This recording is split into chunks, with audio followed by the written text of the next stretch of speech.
ዘማርያም ዘለቀ ማደንቅለት ነገር እንዳለ አሁን እሱ እንግዲህ ወንጌል አገልጋይ ነው ተብሏል፣ ዲያቆን ነው ተብሏል። የቤተክርስቲያን አገልጋይ ነው አይደል? በጣም ነው ህዝብ የሚከተለው፣ በጣም ነው ህዝብ የሚሰማው የሚያምነው። የኦርቶዶክሱ ህዝብ እንደ በግረኛውን እንደሚከተል ነው ተከትለውት የሚሄዱት እና ውሸት ነው በጣም ይሰሙታል። አይቻልም።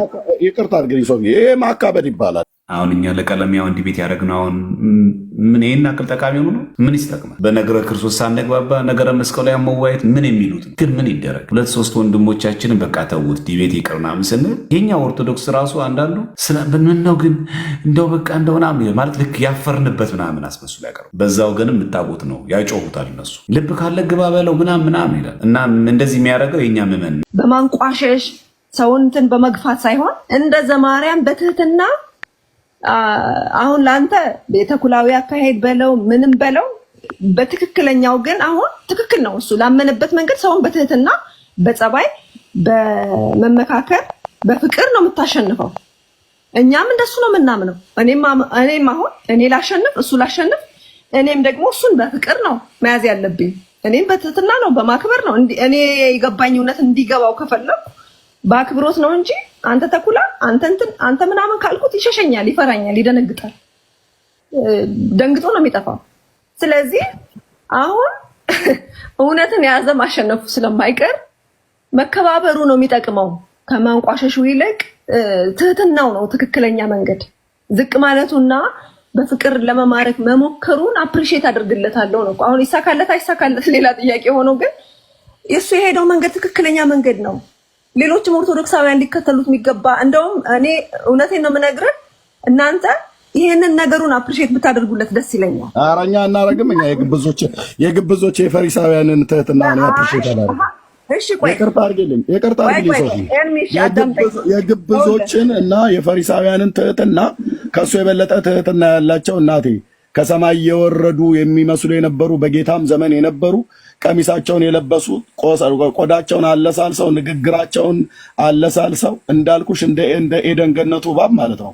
በማስገደድ ቃል አልነበረም ወደ ሔዋን የመጣው። እባብ በተንኮሉ ሔዋንን እንዳሳታት በተንኮሉ ሔዋንን እንዳሳታት አሳዳችሁ ተበላችሁ። ቆይ አሳዳችሁ አድምጭ እንደማመጥ ሶፊ ያልሽ እኔ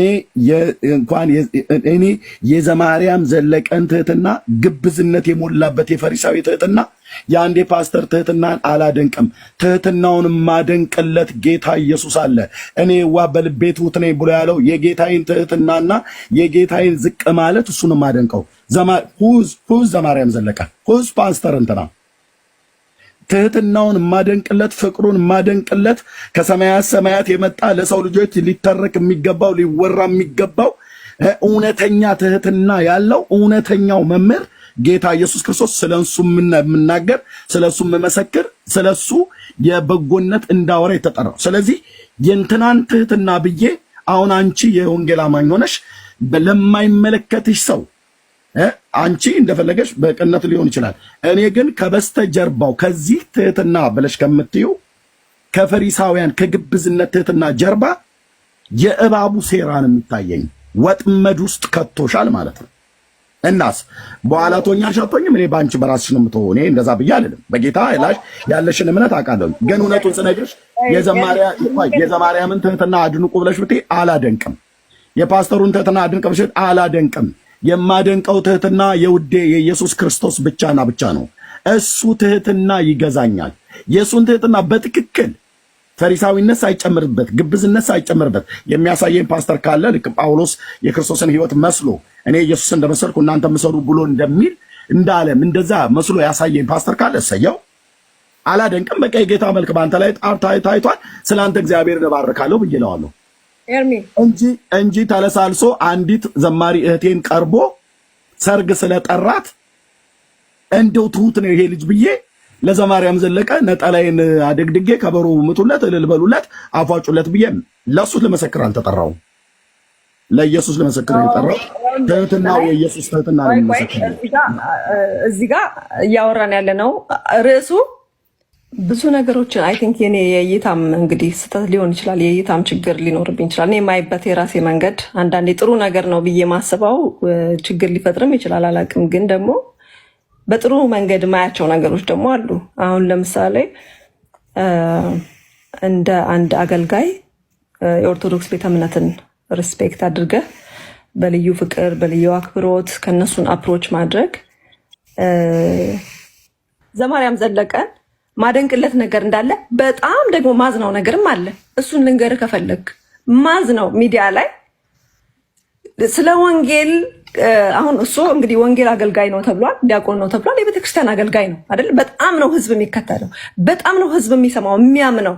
የኦርቶዶክሱ ህዝብ እንደ በግርኛውን እንደሚከተል ነው ተከትለውት የሚሄዱት እና ኧረ ውሸት ነው በጣም ይሰሙታል።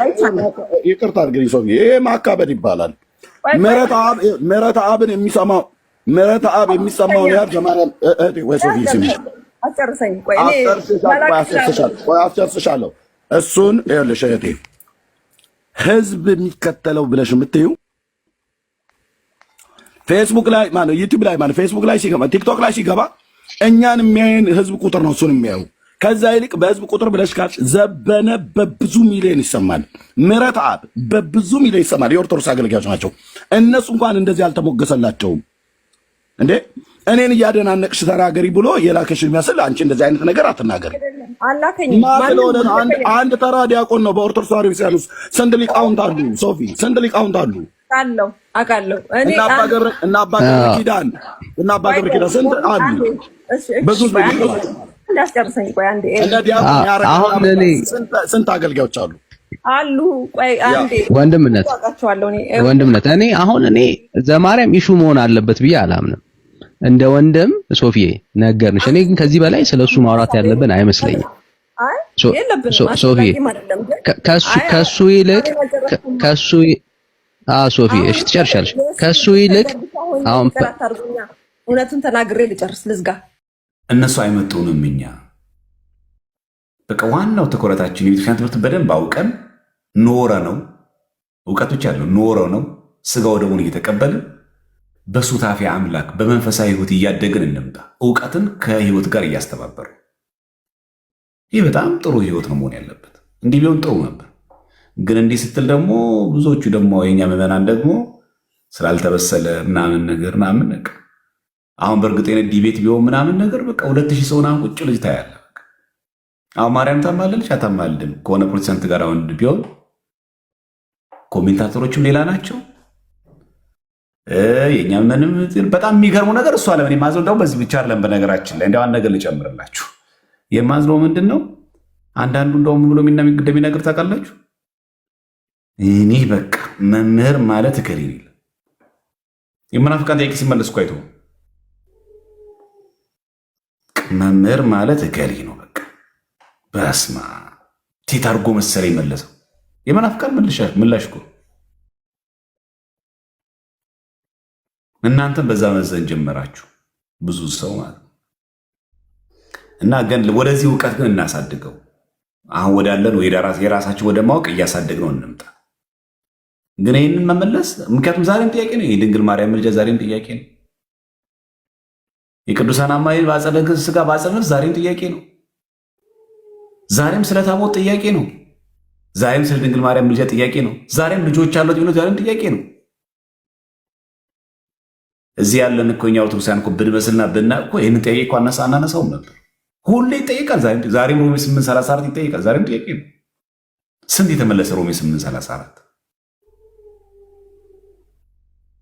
ለቅዱሳን የሚገባ ስግደት ስንት የተመለሰ፣ ታቦት በሐዲስ ኪዳን ስንት የተመለሰ ስቲል ነው ጥያቄ ነው። እና እኛ ያለን ሰዎች ብናነበው አንባቢ ሰው እኮ ቢኖር እኮ በጣም ቀላል ነበር። ግን ብዙ ሰው ማንበብ አይወድም። የሆነ ነገር መጣ ቁጥር ሽው እንደዚህ ይላል። እና ለዛ ስለሆነ ትታችሁት የእኛ ቤተክርስቲያን ትምህርት አውቀን ብንኖረው ጥሩ ነበር። እኔ ደግሞ የሚያናደኝ ይሄ አይደለም። እንደዚህ ደረጃ ላይ ሳይደርስ ለምን ዲቤት ታደርጋላችሁ የሚል ደግሞ ሰው ደግሞ አለ። እሱ ራሱ እኮ ጥያቄ ጠያቂ ነው። የቤተክርስቲያን ትምህርትን በደንብ አላወቅም። እዛ ገብቶ ደግሞ ብሎ የሚጮህ ሰው ነው። ደግሞ ዲቤት ሲያደርግ ደግሞ የሚቃወም ሰው ብስል ብሎ እኮ የሆነ ደረጃ ከፍ ብሎ ይህ እኮ ጥያቄ መሆን የለበት ለምንድን ነው እኛ ስለኛ ማንማረው ብሎ እኮ የሚያስብ ሰው አይደለም። እና ሞር ከነሱ ጋር ክርክሩ፣ ዲቤቱ፣ ንጽጽሩ ትተነው የእኛን የራሳችንን ትምህርት በሚገባ የምናነብበት የምናውቅበት አሁን ትተናቸው እነሱ አሁን ቅድም የጠየካቸውን ጥያቄዎች ከቅዳሴ ጋር በተያያዙ ጉዳዮች በተጨማሪ በአቅሚቲ እንደኛ አቅም በደንብ አቅተን ጠለቅ ያለ ነገር በደንብ አቅተን ኤግዞስቲቭሊ ብንሄድበት ጥሩ ነገር እኮ እንገበይ ነበር። እኔ እንደዚህ አግኝቻለሁ ሊቃውን ጠይቄ እንደዚህ አግኝቼ አንብቤ ምናምን ይባላል። ግን እንደዚህ ለማድረግ አሁን ያለው ምዕመናቸው ለዛና ወደዛ እደጉ ለማለት ነው። ምዕመናን አብዛኞቻችሁ እንደዛ ታስባላችሁ ሳይሆን ወደዛ እንደግ። ክርክሩን ጭቅጭቁ ምናምን ትተነው የቤተክርስቲያን ትምህርት በደንብ አውቀን ኖረው ነው እኛ ራሳችን ብንሆንበት ጥሩ ነው ለማለት ፈልገን ነው። ለዛ ነው ዲቤትም ጥሪ የምናደርገው። እውነተኛውን አንዳንድ ጊዜ ምንድነው እውነቱን ለመግለጥ ነው። እሺ እውነትን ለመግለጥ ነው እንጂ እኛ ቀለሜ ተሳዳቢ ስለሆነ ስለማናገር ምን ስለ ቀለሜ ሊነግሩን ፈልገው ሌላ ሰው አይደለም። ምን ጥያቄ አለ? ከአፉ ምን ይወጣል ብለን ነው? ማሪ ዘንባ ብለን ነው? እና ምን ይሆናል ብለን ነው እኛ ማንናገር። ግን ዛት ማች እንደዚህ ሲፋንን ግን በዛ ልክ ደግሞ እንደ ሊቅና እንደ መምህር ሲያደርገው ግን ለዛ ነው ዲቤት እንደዚህ የምናደርገው እንጂ አሁን በእኛ ደረጃ እውነት ስለ መስቀል ቅዱስነት፣ ስለ መስቀል የታመጣጥነት እውነት በፕሮቴስታንትና በኦርቶዶክስ መካከል ያለው ልዩነት ግሸን ደብረ ከርቤ መስቀል መኖሩን ትቀበላችሁ ሳትቀበሉም ብለን ነው ከጴንጤ ጋር ልዩነት ይፈጠር። እውነት ፕሮቴስታንት ወገኖቻችን በዚህ ልክ ትሞኛላችሁ? ሁለታችንም ያራዳ ልጆች አለን። አንድ ከተማ አይደለም ያደግነው። እኛም ኢትዮጵያ የተለየች ኢትዮጵያ ነው እንደኛ ያደግነው። እንዴት ነው አሳሰብ ላይ የተለያየ ነው? ግን እኔና እናንተ ራሱ ማለት አንዳንድ ጊዜ ግራ ይገባል። ማለት በምን እንትን እንዴት አድርጎ ቢጠቀጥቃችሁ ነው እሱ እንዴት አድርጎ ቢሞላችሁ ነው በሱ የምትሸወዱት እናንተ ራሱ በእውነት አራዳ አይደላችሁም እንዴ እናንተ? እውነት ይሄ እኮ ነው አሁን ከመጽሐፍ ቅዱስ እውቀት ጋር እኮ አላያይዘውም። እንዴት ነው አሪፍ የገባው ምን ይባል የለም እንዴ? እውነት በፕሮቴስታንትና በኦርቶዶክስ መካከል ያለው ግሸን ደብረ ከርቤ የሚገኘው ግማደ መስቀሉ ትቀበላችሁ ሳትቀበሉ ነው ልዩነታቸው? ታቦተ ጽዮን አክሱም ጽዮን እንደሚገኝ ታማለች አታምንም ነው ልዩነት። የፕሮቴስታንት እና የኦርቶዶክስ ልዩነት በዛ ነው። ምን ሆናችሁ እናንተ ራሱ ይሄን ሲላችሁ እናንተ ዝም ብትሉት?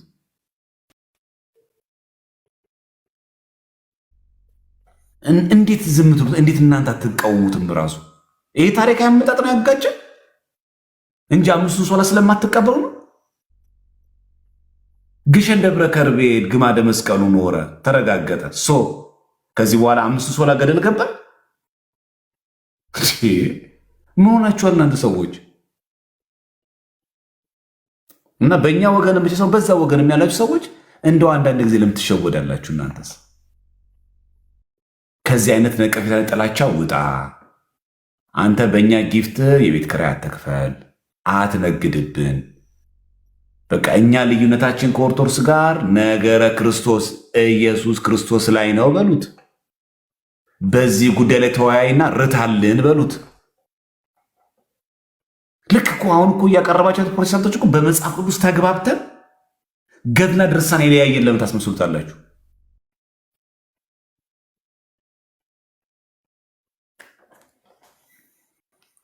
ለምን ትለዩታለች? እንዴት ፕሮቴስታንቶች እንደዛ ታስባላችሁ? ልክ መጽሐፍ ቅዱሳዊ ትምህርታችን ወጦ ነው።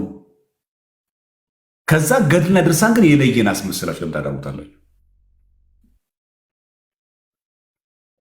በዚህ ዘመን እንሸዋል። በዘመነ ቲክቶክም ሰው ይሸዋወዳል።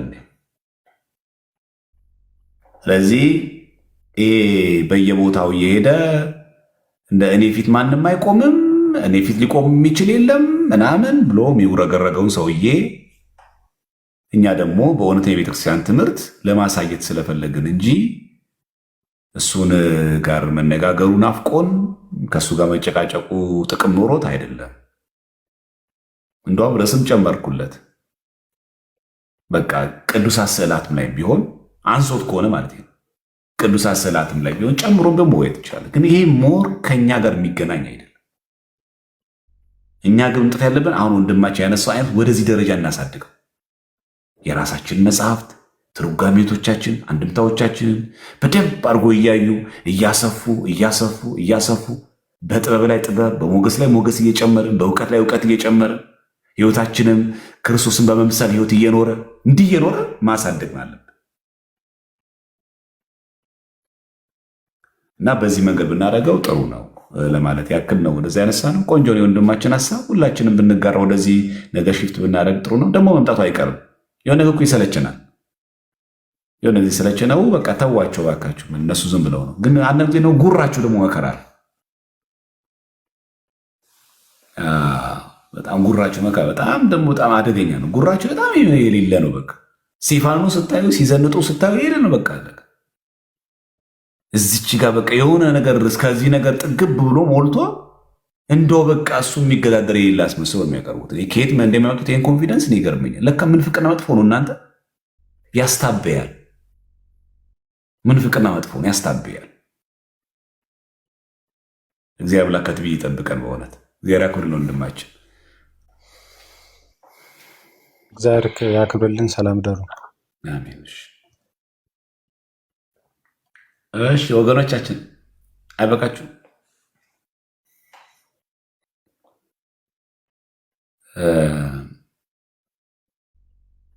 አዎ በእነሱ ውሸት የጠፉ ሰዎችማ ብዙ አሉ። አዎ ምን እናደርጋለን? ለዛ ማድረግ እንደ ቤት የምናደርገው ለዛ እኮ እንደ ቤት የምናደርገው ኧረ አንድ አለ ባካችሁ። እዚህ ፕሮቴስታንት ውስጥ አንድ ፀጉሩ ነጭ ሽበት ያለው ጋዜጠኛ ማን ነው ባካችሁ? አለ እሱ። ኧረ ታዝናላችሁ። እሱን ብታዩ ደግሞ ታዝናላችሁ። የባሰ በቃ እና በጣም እንደው ግርም ምን ያለኝና እሱ ደግሞ ይለያል። በቃ ፌስቡክ ላይ የሚጽፈውን ስታዩት እንዳው በቃ ምናምን ነገር እንደው እሱ ፊት እንደው ሊቆም የሚችል ማንም ይል ብላ ብላ እንደው እሱ ግርም ምን ያለኝ እንደው ነው። ይሄ በጣም አደገኛ አካሄድ ነው የሄዱትና እኔ ያው ለዛ ነው እንጂ እኛ ከሱ ጋር የመጨቃጨቅ ምናምን ነገር ፍላጎቱ ኖሮ ምናምን አይደለምና ደግነቱ እኛ የሰራነውን ቪዲዮ እነሱ ለሱ ሼር ማድረጋቸው በጣም እግዚአብሔር ይስጣቸው ፕሮቴስታንቶች። እውነት በዚህ አጋጣሚ እኛ ያቀረብነውን እሱ የተቀበልነውን ጥሪ ምን ያቀረብነው እኛ ያቀረብነው ሳይሆን እኛ የተቀበልነውን የዲቤት ጥሪ ሁሉም ሼር እያደረጉ ለሱ በመላካቸው እናመሰግናቸዋለን። በእውነት እግዚአብሔር ይስጣቸው። ለቅሶ እንድንደርስ አልፈቀዳችሁም እንጂ ለሱን ይድረስ በማድረጋችሁ ከልብ ነው የምናመሰግነው። እንኳን አደረሳችሁልን። ለዚህ ውለታችሁን እንከፍላችኋለን። እግዚአብሔር ይስጣችሁ በእውነት። በዚህ አጋጣሚ ግን እንድትነቁም ጭምር ማለት ነው። ነቅታችሁ ደግሞ ለምን እምቢ አለ፣ ለምን ካደረደረ ሌሎች ወንድሞች ሲያቀርቡ ኧረ እሑድ ራቀብኝ ሲል የነበረ ሰውዬ አሁን ለምን እምቢ አለ ብላችሁ እንድትጠይቁ ለማድረግ ያስችላችኋል። እንድትጠይቁ ይጋብዛችኋል። ተውት፣ ይቅር ቤቱ እሱ እንዳለው ይቅርበት። ግን ደግሞ እንዳልኳችሁ ደግሞ የሆነ በምትችሉት መጠን ለምን ተውክ፣ ለምን አልቀርብም ማለክ፣ ለምንድነው አልገኝም ያልከው ብላችሁ ጠይቃችሁ ሐሰቱን የማጋለጥ ግን ልማድ ቢኖራችሁ ደግሞ እጅግ በጣም ጥሩ። ይህ የምታደርጉት ቆንጆ ለእናንተ ማለት ይህ መልካም የሆነ ነገር ነው እና ሞር አሁን እኔም የምመክረው እሱ ነው። እንኳን በእነዚህ ጉዳይ ቀርቶ በነገር ሃይማኖት ትምህርት ራሱ ዲቤት ነው ያልፈልግ።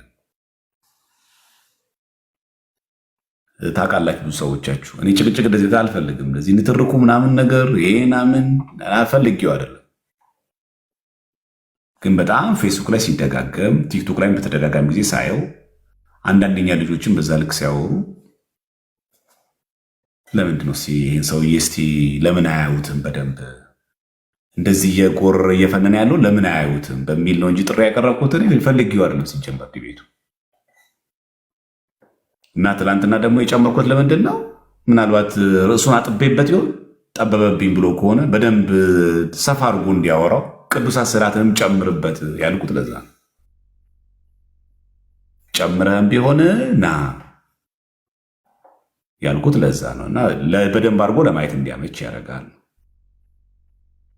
እንጂ ድኑ ይሄ ከሱ ጋር መጨቃጨቅ ምናምን ነጥርኩ ለዲቤትም ፍላጎት ምናምን ኖሮኝም አይደለም።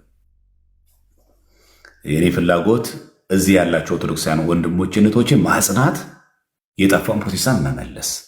የኛ ፍላጎት ብቻ ብሽሽቅም አይደለም። ይሄ ምናምንም መናደድም አይደለም፣ ምንም አይደለም። ለካ ጉዳዩ ተመጽዋችነት ነው። ለካ ጡረታ ያወጡ ሰዎች ናቸው። እና በዚህ መንገድ ሲነገድባቸው ንቁ እንጂ በጣም መንቃት አለባቸው። በጣም መቅናት። ለምንድን ነው ገንዘባችን ለምን ይበላል? በጊፍት ለምን ጊፍት የምንሰጠው? እንደዚህ እየፎከረ እየሸለለ ዲቤት ላይ ለምን የሚቀረው? አሁን ገና ደግሞ ብዙ ዲቤት ደግሞ ጥሪ ያለው በነገራችን ገና ይጠሩታል። ወንድሞቻችን ደግሞ ገና አሉ። ገና ቆሞ ይጠርታል። የዛን ጊዜ ምን እንደሚል ደግሞ እናያለን። እና ቢያንስ እንኳን አፍህን ግራው። ትልቅ ሰውነ 45 ዓመት ሆኗል። ነጭ ሽበት ራሱ የጀመረ ነው። ታረጅብናለ። እንደዚህ አትሳደብ። ይህን ምከሩት እናንተ። በቃ ስድብ ሲሳደብ አትሳደብ። በቃ ለቀ እምቢ። አሁን አንተ እምቢ ሳኛ ሳደብነ አንተ የምታወጣውን ጸያፍ ቃላቶች አሁን እኛ ጋር ስንፍታቃል። አቤት እኛ ምንሆን ኖሮ እኛ የዲቤት ጥሪ አቅርበንልህ አንተ ደግሞ ተቀብለኸው እኛ እምቢ ብለንህ ቢሆን ኖሮ አቤት እንዴት እንደምታጮሆ ያንተ ያለ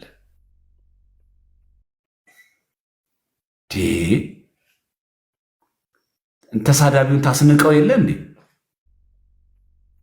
ያንን ዲቤት ጥሪ እኛ ጠይቀን አንተ እሺ ብለህ ተመልሰን እኛ አይ አንፈልግም ብለን ቢሆን ኖሮ ምን ልታረገው እንደምትችል እናውቀዋለን። እንዴት እንደምታሾረው ማለት ነው። እና በቃ ይሄንን በደንብ አድርጋችሁ እናንተ እንዲያቀርቡት። ስድብ ከአፍ አይውጣ፣ ጸያፍ ከአፍ አይውጣ። ትልቅ ሰው ነህ። እንደ ክርስቲያን ማሰብ እንኳን ከብዶሃል፣ ግን እንደ ትልቅ ሰው አስብ። ክፉ ቃል ይቅርብህ። በቃ አለቀ። ይሄንን ነገር እናንተ ምከሩት። እኛም ስንሳደብ ዝም አትበሉ። ስድብ፣ ጸያፍ ቃል ካፋችሁ ወጣ እናንተን አይመጥንም፣ እናንተን አይገራም። በቃ አለቀ። ጥሪ ያቀረብንልህ ተቀበልን። አንተ ላይ መጣው ጥሪ ርዕስ አሰፋንልህ። በፈለግከው መጽሐፍ አለ። እምቢ አልክ፣ አልሰድብንም። ለምን ሰድባለን? ግን ምንድን ያለ አትፎክር ነው ያለ፣ አትሸልል ያለ። ስለዚህ አሁን ማድረግ የሚገባው ይሄ ነው። እናንተ መንገር ያለባችሁ ይሄንን ነው። በቃ አንድ ሰው አልቀበልም ካለ መሳደብ አይጠበቅብንም። እኛ ኦርቶዶክሳዊ ክርስቲያንን እንጂ እኛ የሆነ አንተን ልክ ነው እያልኩ በአጠገብ ማንም አይቆምም እያልኩ በአጠገብ ማንም እንደዚህ አይደርስም እያልኩ ብለን እንደዚህ የትዕቢትና የጉራ ቃል ካፋችን መውጣት የለበትም። በቃ እኛ ክርስቲያኖች ነን። አንተ ለተናገርከው እዛ ለተናገርከው ነገር የሚገባው ምላሽ ለመስጠት ፈልገን ነው እንጂ አንተ ጠላታችን አይደለም። እኛ ቤተክርስቲያናችን ጠላታችን ሰይጣን ብቻ ነው። የእኛም ቤተክርስቲያን ልመናና ጸሎትም ሁሌም እንደምንለው ጠላቶቻችሁን ውደዱ፣ አለቀ። የእኛ መርሃችን ይሄ ነው። ጠላቶቻችሁን ውደዱ፣ የሚሰድቧችሁን መርቁ። ስለዚህ እግዚአብሔር አምላክ ዕድሜ ሰጥቶ አንተን ወደ ጠፋህባት ቤተክርስቲያን ልጄ ብላ ጠርታህ አንተም እናቴ ብለህ ተመልሰ ከልጆች ጋር የንስሐ ጥምቀት ተጠምቀህ ለቤትህ እንድትበቃ መድኃኔዓለም ይርዳህ። የእኛ ልመና ይሄ ነው። እኛ አንተን አንረግምም፣ ክፉ ቃልም ካፋችን አይወጣም፣ ክርስትናችንም አያዝም፣ አይፈቅድም። ኦርቶዶክስ እንኳን ምንም የምታኮራ እምነት ቢሆንም እንድንመጻደቅ አትፈቅድም። ራሳችሁን ግዙ ነው የምትለን። የተማርነው ከጌታችን ነው ትሕትናን። ስለዚህ ምንም እኛ አንተ ላይ ምን ጎሮ የለም። ግን አንተ ለቤተክርስቲያን ታስፈልጋታለህ።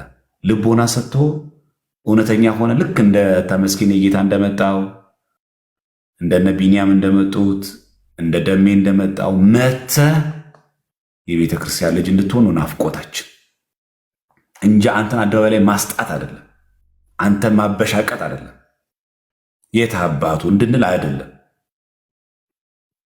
በቃ ለአንዱ ነፍስ መጥፋት ጌታችን 99ን ነገደ መላእክት አንዱን አዳም እንደፈለገ እኛም አንተ አንዱ ታስፈልጓል ለጌታ። ምናልባት ብሩ ይሆናል ያኖዘ፣ ምናልባት ይሄ ፉከራውን እንደዚህ ያስጮኸ፣ ምናልባት ሙገሰው ጭብጨባ ይሆናል ናላህን ያዞረው። የተስተካከለ ናላ እንዲኖር ደግሞ መድኃኒዓለም ይርዳ። ይሄ ደግሞ ስድብ ደግሞ የሚወጣው ከዲያብሎስ ስለሆነ፣ ምክንያቱም የስድብ አፍ ተሰጠዋል የሚለው ስድብ የምትናገረው ከዲያብሎስ ስለሆነ አንደበትን እግዚአብሔር አምላክ እንዲቆጣጠርልህ መድኃኒዓለም ደግሞ አንተን እንዲጠብቅ በዙሪያ ሰዎችም እንዲመልሱ መድኃኒዓለም ይስጣቸው ይርዳቸው። እውነት የሚለው እሱን ነው። እንደው አንዳንዴ እኔ ከሱ ይልቅ እንደምገረምበታቸውን ልንገራችሁ እነማን እንደምገርም። እሱ ሲያወራ ገስ ላይ የሚቀመጡ ሰዎች ወይኔ!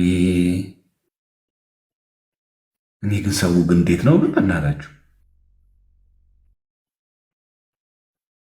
እሱ እንደዛ ስድብ ሙልጭ እያደረገ ገስት ላይ ይቀመጣሉ። ሚዩትም አያነሱ ደግሞ ከገስትም አይወርዱ። እኔ እኮ ምን አይነት ስነ ልቦና ነው ግን ያላቸው? ያንተ ያለ ሰው ግን ምን ሆኗል? እኔ ጸያፍ በሆነ ነገር ስድብ የተሳደብኩኝ ገስት ላይ ገብታችሁ ጨራሽ ትቀመጣላችሁ። እንደ ወሬ ፍለጋ ነው ቢባል ሰው ከስር ቁጭ ብሎ ይሰማል እኮ። እውነት በፍቅር ላቀረብነው የዲቤት እሺ ተቀባይነን ላልነው ቁጭ ብሎ ገስት ላይ ያንን ሁሉ ሲናገር አርቦ ቁጭ ብሎ ይሰማሉ። ምን አይነት ስብዕና ነው ግን? ምን ሆናችሁ ነው? እውነት እኔ ገስት ላይ ያላችሁ ሰዎች ራሱ እውነት እኔ እንጃ። ካመናችሁበት ጠበል ብትገቡ፣ ጠበልም ከፈራችሁ ደግሞ ለሳይካትሪስት ባያችሁ። የእውነት እውነት የለም ብላችሁ ይሄ ለፉጋራ ለምነግራችሁ እውነት ይሄማ በጣም ከባድ ነው በእውነት። ፕሮቴስታንትን ሙልጭ አርጎ እየሰደብኩኝ ራሱ ጤነኛ አይደለሁም ማለት ነው። ሙልጭ አርጎ ክብረ ነክ የሆነ ስድብ የተሳደበ ቃፍ እያወጣ እውነት ወዳጅ ካላችሁ ጸበል ሂዱ። እውነቴን ነው የምላችሁ። እንዴ ለክፏችኋል ማለት እኮ ነው በእውነት። ልክፍት ከሆነ ጽቀ በምኑ ሊሆን አይችልም እንዴ። ገስት ወይም ማለት ከገስት መውጫ ጠፍቶባችሁ ነው። አንዴ በቪዲዮ እናሳያችሁ ገስት የገባ ሰው እንዴት እንደሚወጣ። እንደዚህ አንቋላ ያዛችሁ መች ሳለ እናንተ እኮ ከገስት እኮ ብትወርዱት እሱ አርፎ እኮ ይቀመጥ ነበር። የእውነት እናንተ ባትገቡ ሰው የለም ብሎ እኮ አርፎ ይቀመጥ ነበር። እና አንዳንድ ጊዜ በጣም አደገኛ ነገር ነው እና በጣም ከባድ ነው። እኛ ለማስተላለፍ የፈለግነው ምንድን ነው? ባጭሩ እናንተን እግዚአብሔር ይርዳችሁ፣ እናንተን የሚያስባችሁ የቤተክርስቲያን መሆኑን ማሳየት ነው። መስታወት ሆነ ከብረት ጋር አትጋጭ ይባላል። እኛ እሱን የፈለግነው በቃ የቤተክርስቲያን ትምህርት የጸዳ ነው። የቤተክርስቲያን ትምህርት ርቱዕ ነው። ኦርቶዶክስ ቤተክርስቲያን ላይ ምንም ነገር እንከን አልባ ናት። ንጽሕት ቅድስት ናት። በዚች ቅድስት እምነት ላይ ሌላ ነገር ምን ጨምሮ ሌላ የምናፍርባት ነገር የለች እና በዛ መንገድ መሄድ ነው የሚገባው። እኛ የምንፈልገው እሱ ስለሆነ እናንተም እንድትበረቱ እንፈልጋለን። ዋናው የኛ ዓላማ ያመነውን ማጽናት፣ የጠፋውን መመለስ። አለቅ። ማንም ጠላት የለንም። ማንም ላይ የሚጎርር የለም። ማንም የሚፎክር የለም። ዋናው ዓላማችን ምንድን ነው? ሰው ማዳን፣ ኦርቶዶክሳውያንን ማጽናት፣ ፕሮቴስታንት ወገኖቻችንን እውነተኛውን ነገር እንዲረዱ ማድረግ፣ ማገዝ። አለቅ። ይህንም በደንብ አድርጎ ማጽናት ነው የሚገባው ማለት ነው። ስለዚህ በዚህ ቤተክርስቲያን መጽናትን እግዚአብሔር ለሁላችን ያድለን። ይህችን ቤተክርስቲያን እንዳናጣት መድኃኒዓለም ይጠብቀን። በገንዘብ በምቾት በድሎት እንደው በተለያየ ስጋዊ ምክንያት ከቤተክርስቲያን እንዳንርቅ እሱ ቸሩ መድኃኒዓለም ይርዳን። ለተለያየ ቤተ እምነት ውስጥ ያሉትንም እህት ወንድሞቻችን እግዚአብሔር አምላክ ማስተዋል ጥበብን ይስጣቸው። ለሁሉም ማለት ይስጣቸው። ከልባችን የሆነ እንዲህ የሚያደርጋቸው ምናልባት አንዳንዶቹ ከልብ ጌታን ያገኙ መስሏቸው በጣም የተረዱት መስሏቸው፣ አንዳንዶቹ በኢኮኖሚ ችግር፣ አንዳንዶቹ ባለማወቅ፣ አንዳንዶቹ በጓደኛ፣ አንዳንዶቹ በፖለቲካ፣ አንዳንዶቹ ለስራ ብለው ወደ ተለያየ ስህተት መንገድ የገቡ ሰዎች አሉ እና እግዚአብሔር አምላክ በምሕረቱ ወደ ቤቱ ይመልሳቸው፣ ያጽናቸው። እና አንዱ የምንፍቅና መገለጫው ምንድን ነው? ስድብ ነው። በቃ ኑፋቄው ሲገባ አንድ ሰው መገለጫው ስድብ ነው። በዚህ በአፍህ ኢየሱስ ጌታ ነው ብሎ ልክ ለጌታ የተቆረቆረና ጠላቱን እንደሚወድ ደስ ብሎ ይናገርና እዚህ ጋር ኦርቶዶክስ ጋር ሲመጣ ደመኛው ነው የሚያደርጋት። ደመኛው ማለት እንጂ ያላየችም ኡጋንዳ ላይ ሳር የሚያስግጥ ሶፍት የሚያስበላ ይሄኛ ወሸት ነው አለ እኮ ቪዲዮ አለ። እኛም እንደዚህ አልፎከርንም በእውነት እና እንጂ ኧረ ገራሚ ነው በጣም። ቢቢሲ ዘግቦት የለ ጆሹዋ አላያችሁም? በዛ መንገድ እንዲያደርጉት ያደርጋቸው እና አንዳንድ ጊዜ እንዲህ አይነት እኛ በእነሱ ዘንድ በምትነጋገሩበት ጊዜ ምንም በቃ ስድቦችን አምኖች ይሄ ከደብተራ ገና ነገር አለ እሱን እያለፋችሁት መሄድ ነው ማለት ነው የሚገባን። ደህና ደሩ። አይበቃችሁም? ይበቃናል። እግዚአብሔር ለዚህ ስላደረሰንም ስሙ የተመሰገነ ይሁን። ገብርኤል ተናግሮት የለን ይሄን ቃል? መቼስ ገብርኤል እግዚአብሔርን አያውቅም አትለውም። በእግዚአብሔር ፊት የምቆመው ገብርኤል ነኝ ብለዋላ። ገብርኤል መቼስ በሚካኤልና በእግዚአብሔር መካከል ልዩነት ሳያቀርቶ ትላለህ ወይስ ደግሞ ከሚካኤል የበለጠ እግዚአብሔር እንደሚያጸናው ሰማምን ነው? ገብርኤል ከአለቃችሁ ከሚካኤል በቀር እኮ ነው የሚያጸናኝ ማንም የለም ማለት ማንም ብሎ ስለተናገረ በቃ አይታችኋል። እግዚአብሔርም ጨምሮ ነው ወይ አንልም። እንደዚህ ትርጓሜ የለንም። ቤተክርስቲያን እንዴት ትረዳዋለች? ይህን ገጸ ንባብ እግዚአብሔር አያጸናም ያለው አይደለም። በእግዚአብሔር ፈቃድ አለቃችሁ ሚካኤል ያጸናኛል ለማለት እንጂ እግዚአብሔር ሳይፈቅድ እግዚአብሔር በሌለበት ሚካኤል ብቻውን ያጸናኛል እያለ አይደለም። እንዲህ ብሎ የሚተረጉም የቤተክርስቲያን ትምህርትም እኛ አንቀበልም። እዚህ የምንቀበለው የቤተክርስቲያን ትምህርቷ ይህን በተመለከተ ምንድን ነው? ከዚህ ትምህርት አንጻር ይሄ ጽሑፍ እንዴት ይታያል? በትርጓሜ ይቃናው በትርጓሜ ስርዋጽ ሲሆን ደግሞ የስርዋጽ ነው ይወጣል። ስለዚህ እኛ የምንቀበለው የቤተክርስቲያን ትምህርትን ርቱዕ የሆነ ምንም ያልተደበላለቀ ጽድት ንጽሕት የሆነች ቅድስት የሆነች ቤተክርስቲያን አለችልን፣ እልቅ ያለች ማለት ነው። ስለዚህ ዶግማውን ዶግማ፣ ስርዓቱን ስርዓት፣ ቀኖናውን ቀኖና፣ መጽሐፍ ቅዱሱን መጽሐፍ ቅዱስ፣ ገድላት ድርሳናቱን ገድላት ድርሳን፣ አዋልድ መጽሐፍትን አዋልድ መጽሐፍ ቁጭ አርጎ በየዘርፉ መሆን። ለምሳሌ አንተ ወንድሜ ነህ እንደ ወንድም፣ የንስሐ አባቴን እንደ አባት፣ ልጄን እንደ ልጅ፣ ሚስቴን እንደ ሚስት አይታል። እኔ አንድ ግለሰብ ሆኜ አይታል። እንዴት አድርጎ አንድ ምንም አይቀላቀልበትም። ሁሉም ነገር ለምን አንድ ጫፍ እንከተዋለን? ቤተሰብ እኮ አለ። አንተ አባትን እንደ አባት፣ እናትን እንደ እናት፣ ወንድምን እንደ ወንድም፣ ስራ ቦታ የምትሰራ ከሆነ አለቃን እንደ አለቃ ታየዋለህ። ሁሉም ቦታ አለው ማለት ነው። በቃ እኛ ትምህርታችንም ይሄ ነው። በቃ አለቀ። መጽሐፍ ቅዱሱ መጽሐፍ ቅዱስ ነው። ዶግማው ዶግማ ነው። ቀኖናው ቀኖና ነው። ድንግል ማርያም እንደ ድንግል ማርያም እንደ አምላክ እናት እንደ ወላዲተ አምላክ እንደ ትምህርታችን እንደ ነገረ ማርያም ትምህርታችን እንቀበላታለን። ነገረ ቅዱሳን እንደ ነገረ ቅዱስ ትምህርታችን ነው የምንቀበል። ስለዚህ ለትምህርቱ ነው የሚገዛው እንጂ ቃላቶች ሄደው ሌላ ኔጌቲቭ አይወስዱ።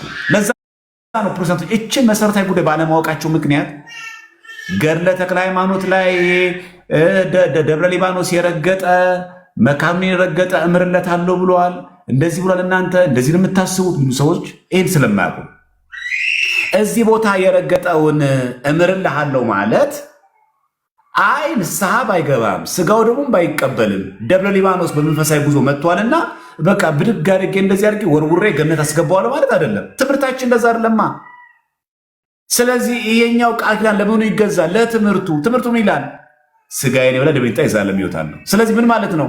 እዚህ ደብረ ሊባኖስ የመጣን ሰው ንስሐ ሳይገባ ስጋው ደግሞ ሳይቀበል ያለ ዕድሜው አልቀስፈውም አልወስዶም ለማለት እንጂ ደብረ ሊባኖስ ገዳም ረግጧልና እንደፈለገ ተምነሽንሾ እንደፈለገ ጨፍሮና ዘሙቶ በቃ ኦርቶዶክስ ሆኖ ቢሞትም ገነት ይገባል ማለት አይደለም።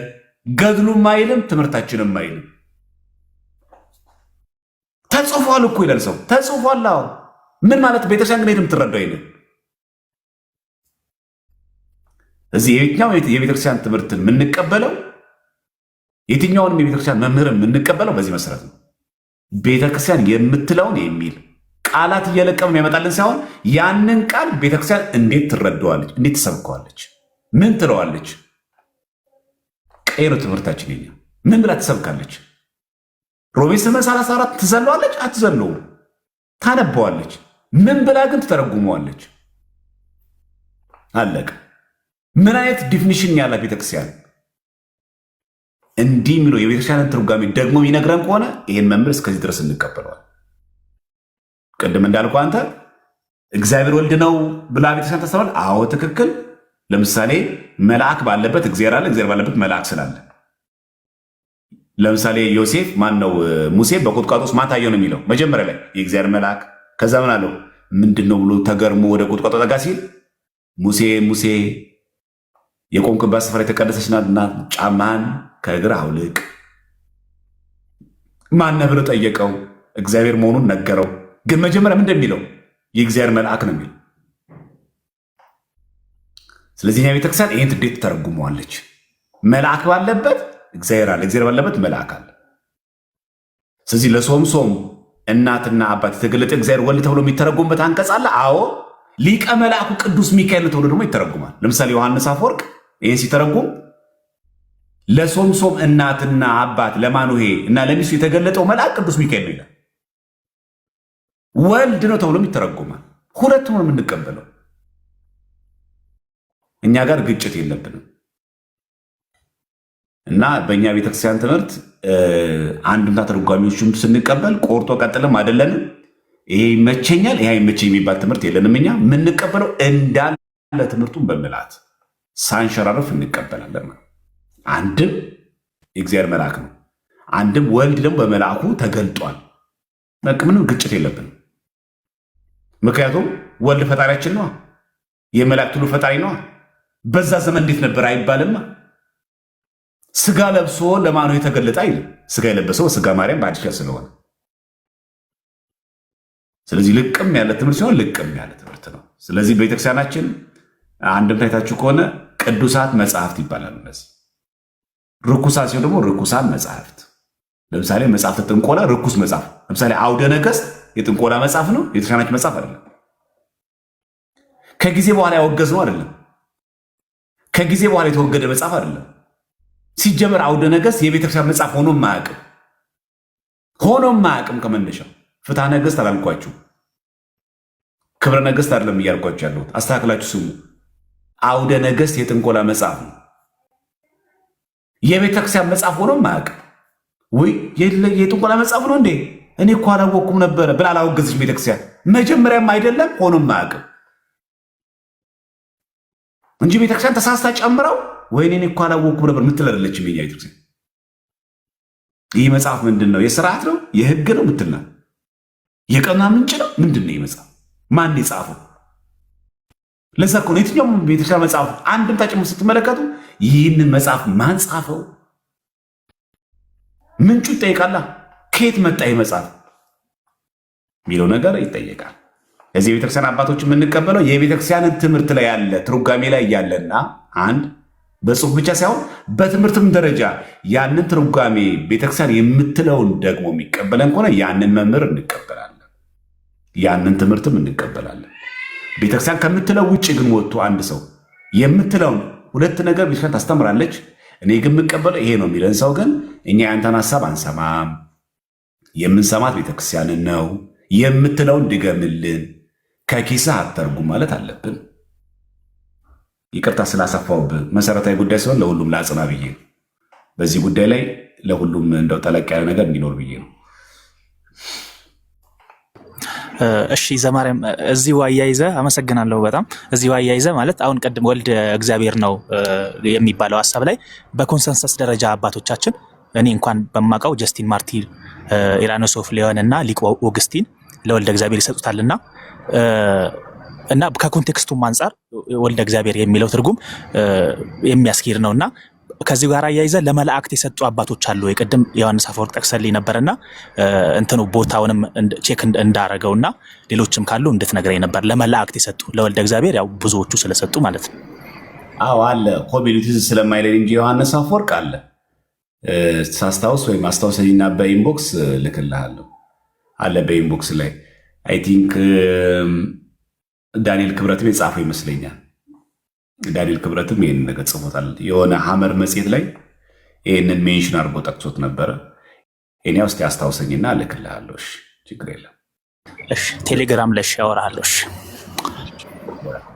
አመሰግናለሁ።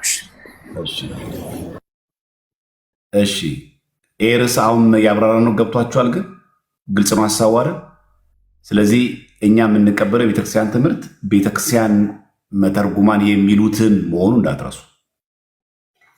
ስለዚህ ትርጓሜ አንድምታችን ላይ ያለውን አንድምታው ላይ እንዳለ መጽሐፍትም የውጭ መጽሐፍት ላይ የምናገኘውን ቤተክርስቲያን የምትረዳውን ነገር የሚለውን እንቀበላለን። በዛ መንገድ ነው የምንሄደው የሚለውን እንዳትረሱ ለማለት ያክል። እሺ ሚንቱ ምንቴ ለማለት ነው። ሰላም አመሹ ዲያቆን። እግዚአብሔር ይመስገን። ምንቱ ነው። እሺ ምንቱ አንድ ጥያቄ ነበረኝ። በሰሙ ትንሽ ጭቅጭቅም የሆነ አለመግባባትም የተደረገበት እንትን ነበረ። ወደ አብ ሊያደርሰን የሚችለው በሚለው ማለት ነው። በሌላ ወገን እመቤታችን ወደ አብ ታደርሰናለች የሚል ትምህርት የሚሰሙበት አለ። በሌላ ወገን ደግሞ ከኢየሱስ ክርስቶስ ውጪ ወደ አብ ሊያደርሰን የሚችል ማንም የለም የሚል ትምህርት አለና ትንሽ ዝች ላይ ብዥታ ስላለብኝ እሱን ለመጠየቅ ነው። እና ሌላ ደግሞ ጥያቄ እመቤታችን ያለ እመቤታችን አማላጅነት ዓለም አትድንም የሚል ትምህርት አለ። እሱ ትክክል ነው ወይ? ሁለተኛው ደግሞ እመቤታችን ማርያም የኛ በእግዚአብሔር የመማራችን ምክንያት ናት ወይ? ማለት ኢየሱስን በመውለዷ ምክንያት ናት ወይ ቢለው ጥያቄ ለመጠየቅ ነበር። ከመጀመሪያው ጥያቄ ውጭ ሌሎችን አሁን መልዕክት የምትላቸው ሁለቱንም ጥያቄዎች በፌስቡክ ላይ ፖስትቼ ነበር። አይ ቲንክ የዛሬ 7 ዓመት ወይ 8 ዓመት የድንግል ማርያም አማላጅነት ዓለም አይድንም የሚለው ሐሳብ እንዴት ተብሎ እንደኛ እንደምንረዳው ጽፌ ነበር። ፌስቡክ ላይ ገብተህ ብታየው ጥሩ ይመስለኛል። ዝርዝር ጉዳይ ከነጥቅሱ ስላለ ማለት እዛ ላይ አለ። ይህ ጥቅሱ ከነጥቅሱ ተቀምጧል እዛ ላይ። የመጀመሪያው ጥያቄ ላይ ግን እንደው የተወሰነ ሪፍሌክሽን ለመስጠት ያክል ያው እኛ ብዙ ጊዜ ያው ድንግርግራችን ስለሚወጣ እኛ የቤተክርስቲያን ትምህርትም ብዙዎቻችን በደንብ አድርገን ባለማወቃችን ምክንያት ነው እንጂ ግራ የምንጋባው የቤተክርስቲያን ትምህርትን አጥርተን ስናቅ እንደ አዳዲስ ነገሮች በሰማን ቁጥር እንደው ዝም ብለን ወደዚያ አንወዛወዝም ነበረ። ኤኒሃው ግን ምን ማለት ነው የሚለውን ነገር መጀመሪያ መጽሐፍ ቅዱሳዊ ትምህርቱን በደንብ እንረዳው። ምን የሚል ነው ካልን ጌታችን ኢየሱስ ክርስቶስ በወንጌል በዮሐንስ ወንጌል ይህም ፌስቡክ ላይ ያለ በነገራችን ላይ ፖስትቼዋለሁ ትዝ ይለኛል። በእኔ በቀር ወደ አብ የሚመጣ የለም ይላል። ምን ማለት ነው? በእኔ በቀር ወደ አብ የሚመጣ የለም ማለት በወልድ በክርስቶስ ስግው ቃል ወልድ ዋህድ ብሎ ሳያምን አብን አባት አምላኬ ፈጣሪ ማለት አይቻልም። በስጋ የተገለጥኩት እኔን ሳትቀበሉ በእኔ በቀር ወደ አብ የሚመጣ የለም ማለት ያው በእኔ አማላጅነት ካልሆነ በቀር ማለት አይደለም። ስለዚህ ስለ ወልድ አብ ካልገለጠ አይቻልም፣ ስለ አብም ወልድ ካልገለጠ አይቻልም። በእኔ በቀር ማለት ያ ስለ እናንተ ብዬ መሰቀሌን፣ ስለ እናንተ ብዬ መሞቴን፣ መቀበሬን፣ ሞቴን፣ ትንሣኤን በእኔ በቀር ይህን ሳያምን ሳይቀበል ወደ የሚመጣ ማንም የለም። አዎ በዚህ ኮንቴክስት ከሆነ ይህንን ሳይቀበል በቃ ድንግል ማርያም ሆይ ከአንቺ መወለዱ ስለኛ ብሎ መሰቀሉ ልጅሽ ስለኛ ሲል መሞቱ ስለኛ ሲል መቀበሩ ሞት እንዳርጎ መነሳቱን ማድረጉን አልቀበልም የምድነው በአንቺ አማላጅነት ብቻ ነው ብሎ የሚያምኑ ኦርቶዶክስ አለ። ሰምታችሁ ታውቃላችሁ? እንዲህ አይነት ትምህርት ስኛ አለን። ግድ የለም በቃ የድንግል ማርያም ምልጃ አትርሱ እንጂ ወልድን ተቀበል ነው አልተቀበለ የሚል ትምህርት ሎቱ ስብሐት እንደዚህ አይነት ትምህርት ሳለንኛ እንደዚህ አይነት ትምህርት እስከ የት አመጣ ነው እኛ ሲጀመር? እና የኛ ትምህርትስ ነው ወይ ነው? ምን አመጣው በድንግል ማርያም ስቢው ማለት ምን አመጣው እዚህ ጋር? ምን አነጻጸረው ነው ሲገ ምን አገናኘው ሲጀመር? በወልድ ውሉድ በክርስቶስ ክርስቲያን የተሰኘነን እኛ ክርስቲያኖች እንደምታውቁት በእኛ ትምህርት ቤተክርስቲያን ትምህርት የወልደ እግዚአብሔር ኢየሱስ ክርስቶስን አምላክነት የእሱ የዓለም አዳኝነት ስቅለቱን ሞቱን በአጠቃላይ ነገረ ክርስቶስን ሳይቀበል ወደ አብ የሚሄድ ማንም የለም። ይህ እውነት ነው። በእኔ በቀር ቢለ ይህንን ነው። አማላጅነት ማለቱ አይደለም እንጂ ይሄንን ነገረ ክርስቶስን ትቶ በነገረ ክርስቶስ የሚሰጠውን ትምህርት ሁሉ ገደል ከቶ አይኔ በድንግል ማርያም ምልጃ ነው ከአብ ጋር የምገናኘው በወልድ በክርስቶስም ባምንም በእርሱ ስቅለትና ሞትን ባልቀበልም ችግር የለውም ሚል ማን ነው? ምን አይነት ኦርቶዶክሳዊ ትምህርት ነው ይሄ? ይሄ ትክክል አይደለም ነው። ስለዚህ በእኔ በቀር ወደ አብ ይመጣ የለም ማለት በእኔ በወልድ እግዚአብሔር ሳታምኑ እኔን ወልድ ልጅ ሳትሉ አብን አባት ማለት አትችሉ። እኔ እዚህ በስጋ የተገለጥኩላችሁ የሞትኩላችሁ ያለሁትን ሳትቀበሉኝ ሳታምኑብኝ አብን አውቃለሁ በአብ ብቻ የዘላለም ሕይወት አገኛለሁ ማለት አትችሉም። ወልድ ያለው አብ አለው፣ አብ ያለው ወልድ አለውና ልጁ ያለ ሕይወት አለው አይደል? ቤተክርስቲያን እኮ የትምህርቷ ላይ እኮ ጭምር ያለ ነው። የዮሐንስ ወንጌል ሲነበብ እንደሚለው በወልድ ያመነ የዘላለም ሕይወት አለው። መች ተጋጫ? ቤተክርስቲያን ትምህርት ላይ የዮሐንስ ወንጌል ሲነበብ ሁሉ እየሰማችኋል እንዲ ያላችሁት የለ? የዮሐንስ ወንጌል አንብቦ ሲጨርስ ምንድነው ካህኑ የሚለው? ዘየአምን በወልድ በሕይወት ዘላለም። በወልድ ያመነ የዘላለም ሕይወት አለ። አዎ ትክክል። ምን ጥያቄ ያለው እዚህ ጋር? ንጽጽር እኮ የሚቀርብ እኮ አይደለም። አይ በቃ በክርስቶስ ባላምንም በድንግል ማርያም ባምን ግን እጸድቃለሁ ብሎ የሚያምን ምን አይነት ክርስቲያን ነው? ሲጀመር ድንግል ማርያም እኮ ምትል ራሱ የሚላችሁን ስሙት ነው ምትል፣ የሚላችሁን አድርጉ ነው ምትል። ለምሳሌ ደግሞ እዛ ዮሐንስ ወንጌል ላይ አብ ካልሳቡ በቀር ይላል ወደ እኔ ይመጣ የለም። ምን ማለት ነው? ስለ እኔ ስለ ወልድ ስለ ክርስቶስ አብ ካልገለጠላችሁ በቀር ማንም አያውቅም ነው። አይ ተያያዥ እንዴት እንደሆነ አብ ካልገለጠልህ ስለ እኔ አታውቅም፣ ስለ እኔ ደግሞ ካላወቅህ ደግሞ ስለ አብ አታውቅም ነው። የተዘጋ ነው አይተሃል። ለምሳሌ ይህን በምን እናውቃለን? አንድ ምሳሌ ላሳይ። ሰዎች ስለ እኔ ማን ይሉኛል ብሎ ከጠየቃቸዋል እናንተስ ማን ትሉኛላችሁ ሲላቸው ምንድን ያለው ጴጥሮስ? አንተ ያው እግዚአብሔር ልጅ ነህ። ጌታችን ምን አለው? ይህንን ስጋና ደም አልገለጠልህም። ምን ማለት ነው?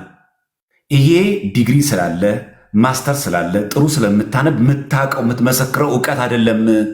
ማን የገለጠልህ? የሰማይ አባቴ። አየህ፣ አብ ካልሳው በቀር ማለት ይሄ ወደ ወልድ ሊመጣ የለም። ይህንን እውነት አብ ካልገለጠልህ እኔን ማወቅ አትችልም። ፕሮፌሰር ስለሆንክ ዲግሪ ስላለ ስለምታነብ እንግሊዝኛ ስለምትችል እንደው ታዋቂ ስለሆንክ በጣም ምሁር ስለሆንክ ሌክቸር ስለሆንክ ልታቀኝ አትችልም። አብ ካልሳው በቀር አብ ካልገለጠላችሁ። ለዛ ነው እውነት እልሃለሁ አብ ካልገለጠልህ በቀር ማንም ስለ ወልድ ማወቅ አይችልም።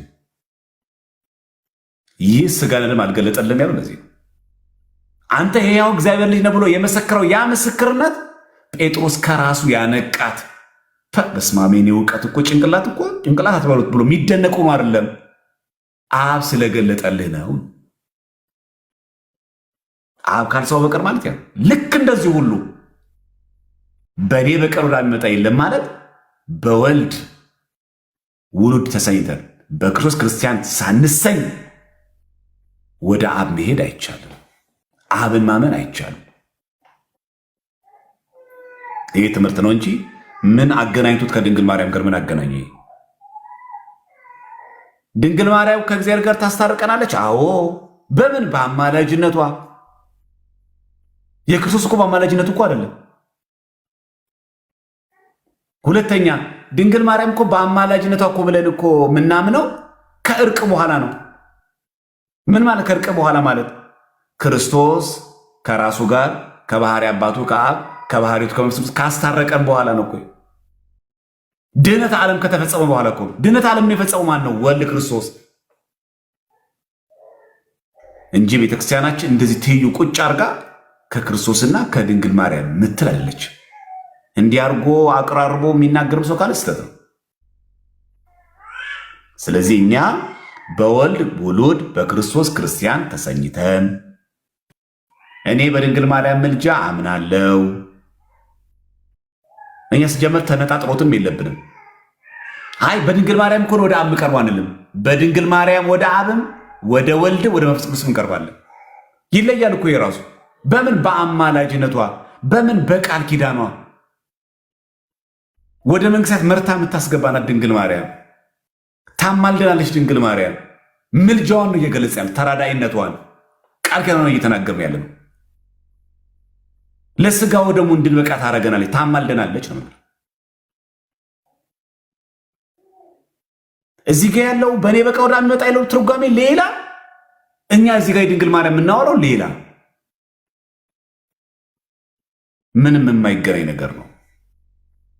እዚህ ቤተክርስቲያን ትምህርትን በደንብ አድርጋችሁ እናንተ ማወቅና መስማት አለባችሁ። ቤተክርስቲያን በእኔ በቀር ወደ አብ የሚመጣ የለም ሲል ክርስቶስ ምን እያለን ነው? በእኔ አማላጅነት ካሁኑ በቀር ማለቱ ነው አይደለም። ከድንግል ማርያም ጋር አይገናኝም። ድንግል ማርያም ግን ወደ አብ ታቀርበናለች፣ ወደ ወልድ ወደ ስላሴ ታቀርበናለች። ምን ያለ ነው? በአማላጅነቷ በቃል ኪዳኗ ምን ብላ ንስሐ ግቡ ስጋው ደግሞ ተቀበሉ ትለናለች ነው። ምን የሚገናኝ ነገር አለ አሁን እዚህ ጋር? እንጂ እኛ አይ ችግር የለውም እኔ በክርስቶስም ባላምን እርሱንም ባልቀበል በድንግል ማርያም በኩል አብን አገኘዋለሁ ብሎ የሚናገሩ ኦርቶዶክስ አለ።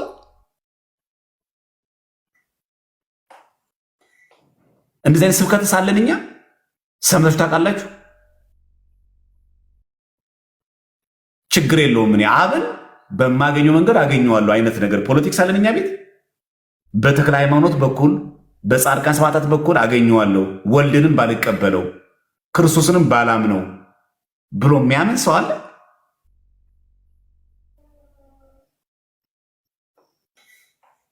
እና አንዳንድ ጊዜ ወይስ በሉ ነው እንደዚህ ብሎ የሚያምን ሰው አለ ነው። ካለ ማጥራት ነው። ትምህርታችን እንደዛ አይደለም። እንዲህ ምንለው ይሄንን ነው እንጂ የኛ ቤተክርስቲያን ትምህርት የጠራ ያለቀለት ትምህርት ነው። በቃ ጥንቅቅ ብሎ በቃ የተሰራ ትምህርት ነው ያለን እኛ። ወዲያ ወዲህ የሚል ትምህርት የለንም እኛ። ስለዚህ ስግው ቃል አካላዊ ቃል ኢየሱስ ክርስቶስን ስለኛ ብሎ ከሰማያት ሰማያት ወርዶ ከድንግል ማርያም መጸነሱን መወለዱን ስለኛ ብሎ በዚህ ምድር ላይ የማዳን ስራው ሪዲማቲቭ ዲዶ ለምንጠራው የማዳን ስራ ማድረጉን ስለኛ ሲል መሞቱ መሰቀሉን ሳያምን ሳይቀበል ወደ አብ ይመጣ ማንም የለም። ይሄ ትምህርታችን ነው። ይሄ ድህነት ዓለም ከተፈጸመ በኋላ ይሄን ድህነት ዓለም ሳንረሳ ሳንዘነጋ ድንግል ማርያም ደግሞ ወደ እግዚአብሔር ታቀርበናለች። ምን እያልን ነው? በአማላጅነቷ ክርስቶስ ተሰቅሎ ሞቶ ያደረገልን የቤዛነት ስራ በኃጢአት በበደል ስናቆሽሸው ድንግል ማርያም በአማላጅነት እባክህን ልጄ ሆይ ማራቸው፣ ሞተህላቸዋል፣ ተሰቅለህላቸዋል፣ ይህንን ግን በኃጢአት በደል እያቆሸሹት ነው፣ ቢሆንም ማራቸውና ለስጋው ደግሞ አብቃቸው ብላ ታቀርበናለች። ወደ ልጇ ብቻ አይደለም፣ ወደ አብም ወደ መንፈስ ቅዱስም። በምን? በንስሐ በስጋው ደግሞ እንድንቀበል እንድንቀርብ በአማላጅነቷ ትራዳናለች። ምን አገናኘው? ይሄን ግልጽ ነው ሀሳቡ ይሄ ወንድማችን። እቺ ነጥብ ገብታለች መጀመሪያ? አዎ ገብቶኛል ዲያቆን። በቃ ስለዚህ ስናጠራው ምንድን ነው? በቃ ስታውቁ በደንብ አክታችሁ አጥርታችሁ መስማት አጥርቶ ማወቅ ተገቢ ነው። እንኳን ድንግል ማርያም ሌሎችም ቅዱሳን ናት። አቡነ ተክለ ሃይማኖት ወደ እግዚአብሔር ያቀርባል። አዎ በምን በቀር በአማላጅነቱ ከክርስቶስ አንጻር ነው አይደለም። እሱም እኮ ያለቀለት እኮ ነው እንዴ። ወደ እግዚአብሔርማ መጀመሪያ እኮ በወልደ በእግዚአብሔር በኢየሱስ ክርስቶስ ሞት በስቅለቱ በሞቱ ከራሱ ጋር አስታረቀን፣ ከባህሪ አባቱ ከአብ ጋር አስታረቀን፣ ከባህሪቱ ከምጽ ጋር አስታረቀን ብለን ሳታምን ስለምን ስለ ተክለ ሃይማኖት ስለምንድን ነው እያወራ ያለው? ግን በኃጢአት በበደል ስንቆሽሽ ቅዱሳን በጌታ ሆይ ሞተህላቸዋል፣ ተሰቅለህላቸዋል። እነዚህ ግን የበደሉ ኃጢአት እየሰሩ በዕለት ኃጢአት ያሳዝነዋል። አንተ ግን ይቅር በልና ንስሐው ደግሞ አብቃቸው። ክፉ ቃል ከአፋቸውም ቢወጣ ክፉ ነገር ሲሰሩን ብታይ አትቆጣ፣ አትቅሰፋቸው።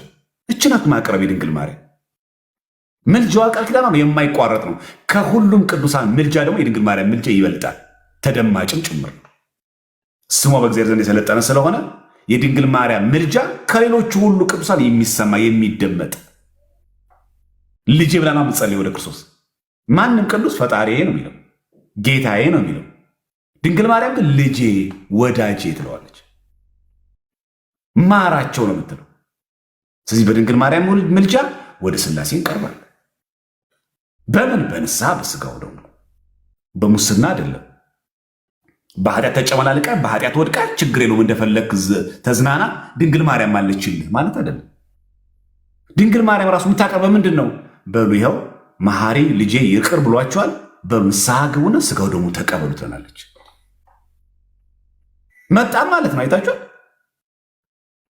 የድንግል ማርያም ምልጃ ወዴት የሚያቀርበን? ወደ ሚስጥራት፣ ወደ ድህነት የሚያመጣን እና በእኛ ቤተክርስቲያን ላይ አልተቀላቀለብንም። እኛ በቃ ባጭሩ የሚቀላቀልብንም አይደለም። እኛ የሚቀላቀልብን ክርስቲያኖች አይደለም፣ ፍንትው ያለ ነገር ስለሆነ ማለት። ስለዚህ ወንድማችን እንደጠየቀን መርዳት ያለብን እኛ የቤተክርስቲያንን ትምህርት እንዳለ ስንቀበል ትምህርቷ ምን እንደሚል መስማት፣ የምትለውን ነገር ሁሉ ሳይቀላቀል መናገር፣ ምንም አይገጭ። ቅድም እንደጠቀስነው ማለት ነው። ሰምተኸኝ ከሆነ ከአለቃችሁ ከሚካኤል በቀር የሚያጸናኝ ማንም የለም። ትክክል ትምህርቱ። ምን ማለት የሚያጸናኝ የለም ማለት? እግዚአብሔር አያጸናኝም ያለ ነው ገብርኤል አይደለም። ለምን ያጋጫል ሰው ከዚህ ጋር? ተመልከት፣ አይተዋል። ማንም አለኩ አይተሃል፣ በእግዚአብሔር ግን አላለን። ምን አይነት የተበከለ ጭንቅላት ነው እንደዚህ ብሎ የሚያስብ? አይገናኝም። ሲጀመር የእግዚአብሔርን የእግዚአብሔር የቄሳርን የቄሳር አለ የሚለው ትምህርታችን። በቃ አምልኮ ምስጠው ለእግዚአብሔር ነው፣ አለቀ። እና የወልደ እግዚአብሔር ኢየሱስ ክርስቶስን በዛ ምንተካው አይደለም። ሰብስቲቱትም አይደረግም፣ አይተካም፣ አይተኬ ነው ሲጀመር። ነፍሱን ለወዳጁ ከመስጠት የበለጠ ከዚህ የበለጠ ፍቅር ለማንም የለውም አለ። በእኔ ያመነ ምን አለው ነው የሚለው? የዘላለም ሕይወት አለው። ስለዚህ ማመን ያስፈልጋል። በእኔ ያመነ የዘላለም ሕይወት አለው የሚለውን ነገር ዘንግተህ እንዴት ነው አብን እቀበላለሁ የምትለው? እንዴት ነው አብ ይሰማኛል የምትለው? እና ቤተክርስቲያናችን አይ እኛ በወልድም ባንቀበል እሱ የሚያስተምረው ትምህርትን ነገረ ክርስቶስን ትምህርትን ባንቀበል በወንጌል ነው ባንቀበልም እንደው በድንግል ማርያም ምልጃ ጸድቃለሁ እያልን አይደለም። እንደዚህ ትምህርት ሴት አለን። ድንግል ማርያም መች ትሰማናለች? እንደዚህ ብንልስ ልጅሽን አልቀበልም የዓለም መድኃኒት መሆኑን አልቀበልም ሚልስ ኦርቶዶክስ አለ። እነዚህ በልጅሽ አላምንም፣ በሞቱ አላምንም፣ በስቅለቱ አላምንም፣ ግን አንቺ ወደ አብ አቅርቢኝ ብሎ የሚናገር ማን ነው ነው ጥያቄ። እኔ እኮ በድንግል ማርያም ምልጃ አምናለሁ እያልኩ ያለሁት እኮ በ40 ቀን የተጠመቅኩ ክርስቲያን እኮ ነኝ እንዴ። ስጋው ደግሞ እኮ የተቀበልኩ ሰው ነኝ እኔ። እንዴት በድንግል ማርያም አታገኘውም እንዴት እባላለሁ? ይህ ስንናገር አጥርቶ መናገር አጥርቶ መስማት ከኛ የሚጠበቅ ነገር ነው። ያኛው ግን ጽሑፉ አለልና ብታነ በጣም ደስ ይለኛል። በጣም ለሁላችሁ አስፈላጊ ከሆነ ግን አንድ ዩቲዩብ ማን እንደሆነ ባካችሁ ረሳሁት እንጂ ቤተ ማን ነው ባካችሁ፣ እዛ ዩቲዩብ ላይ ገልጨዋለሁ። ያለ ድንግል ማርያም አለማላጅነት አለማይድ የሚለው ማብራሪያዎቹ ምን ማለት እንደሆኑ እዛ ላይ ያለና ምናምን ዩቲዩብ ሲለቁት ታዩታላችሁ። በጣም ሰፋ ያለ ነገር እዛ ላይ ስላለ እዛ ማየት ትችላላችሁ። ድጋሚ ካስፈለገንና ብዙዎቻችሁ ጠይቅ ከሆነ ግን አንድ ቀን ካስፈለገ መጽሐፍቶቹን እያየን ላይቭ እንገባበታለን። በዛ ላይ እንመለከተዋለን። እሺ ዲያቆን በጣም አመሰግናለሁ። አንድ አስተያየት መስጠት ትችላለህ? እሺ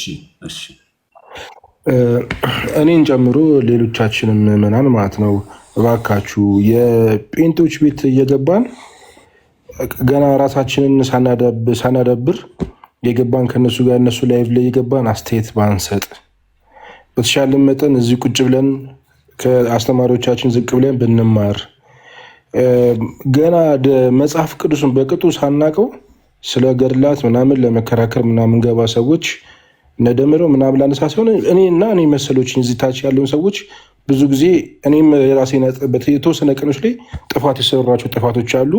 ከአንዳንድ አባቶች ሰምቼ ነው ጭራሽ ፎሎ ያረኳቸው ነበሩ። እዛ ቤት ለመግባት ብዬ ፎሎ ያረኳቸው ነበር። ፎሎን አንስቼ እዚህ ቁጭ ብዬ ተማርኩና እባካችሁን እንረፍ ለማለት ነው። አመሰግናለሁ። እሺ እግዚአብሔር ያከብሩ ወንድማችን። እሺ ለሁላችንም ስለሆነ እሺ አንድ የመጨረሻ እንቀበልና እናብቃ። አንድ የመጨረሻ እናንሳና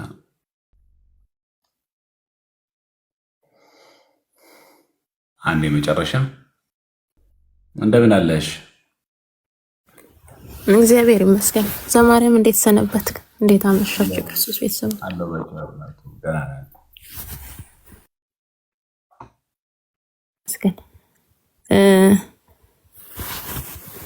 እሺ አንድ ጥያቄ እኔ አንድ ደግሞ ሌላ ሰው የጠየቀኝ ነበር፣ ግን ስላላወቅኩት ሰምቼውም አላቅም። ምናልባት ትክክል ነው አይደለም ራሱ ጥያቄው አልገባኝም። ስለ የእመቤታችን ነገረ ማርያም ላይስ የቅዱስ ዮሴፍ ባለቤት የእመቤታችን ያክስቷ ልጅ ናት የሚል አንዲት ልጅ እንደዚህ አይነት ጥያቄ ጠይቀኝ ሰምቼ ጭራሽ አላቅም፣ ግን ልጠይቅልሽ ብያት ነው። ምን መጽሐፍ ላይ? እኔ እንጃ። ልጅቷም ምንም መጽሐፍ አልጠቀሰችልኝም። ከየት እንዳመጣችሁ ራሱ አልገባኝም። እኔ አይ እንደዚህ ሲጠይቁ አንድ ሰዎች እስቲ መጽሐፉ የት ቦታ ነው ያገኘሽው ምናምን ብሎ መጠየቅ እንደዛ ብታይ ጥሩ ነው። እሺ አማርቱ ይተናል። እሺ ሌላው ደግሞ እሺ እንደሱ ውስጥ ይጠይቃታል። ሌላው ደግሞ ስለ ነገደ እስራኤል ላይ ምንድነው ስሙ ትንሽ ግልጽ ያሉልኝ ነገር እንትን ላይ ዘኍልቍ ላይ ሲጠቅሳቸው ከ12ቱ ነገደ እስራኤል የዮሴፍ ልጆች ገብተው የለ ኤፍሬም እና ምናሴ በዮሴፍ ፋንታ። ራእይ ላይ ግን ራእይ ዮሐንስ ምዕራፍ 7 ላይ ግን ዮሴፍን ይጠቅሰዋል ነገደ እስራኤልን ሲጠራና ይሄ ነገር እንዴት ነው እዛኛው ላይ በዮሴፍ ተጠርተው ራእይ ላይ ዮሴፍ የተዘረዘረበት ምክንያት ምንድነው? ነገደ ዮሴፍ ብሎ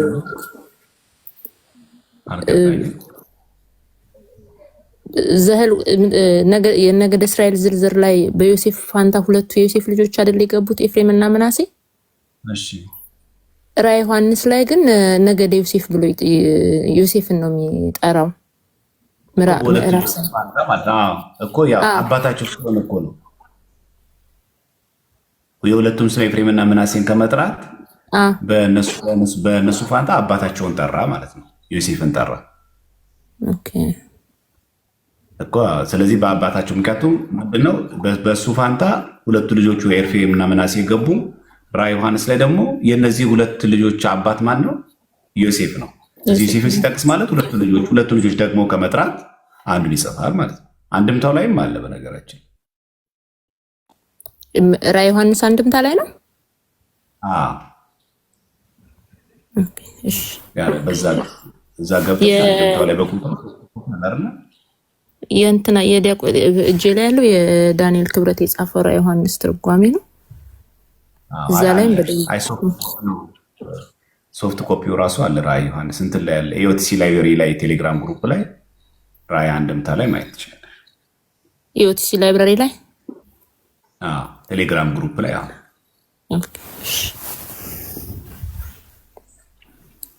እሺ ዳንኤል አቤት።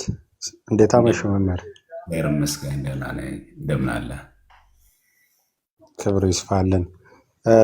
የኔ ጥያቄ ከቅዳሴያችን ላይ ነው እና የኛ ቤተክርስቲያን 14 ቅዳሴዎች አሉ እና እንደ ለምሳሌ የሰለስቱ ምዕት ቅዳሴ ሐዋርያት እንደዚህ እያሉ አሉና እነዚህን ድርሰቶች የምር እነሱ ደርሰዋቸው ነው ወይ የሚል ነው አንዱ ጥያቄ። ምክንያቱም አሁን የሰለስቱ ምዕት ካልን ኢንተርናሽናል ነገር ስለሆነ በዓለም ደረጃ የመገኘት እድል ይኖረዋል የሚል ግምት አለኝ። ሁለተኛው የሐዋርያትም ልክ እንደዛው ከጻፏቸው ምናምን ያው የኢትዮጵያ ይገባኛል ብዙ አይነት መጽሐፍቶች በውጭ ያለሉ እንዳሉን አለመገዛታችን ምናምን የሚሉ መምህራንም ስላሉና አንደኛው ጥያቄ ይሄ ነው። ምናልባት ይሄን ከመለሱልኝ በኋላ ከሆነ የምቀጥለው ይቀጥሉልን፣ ካልሆነ ሁለተኛ ጥያቄ አለኝ ብዬ ነው።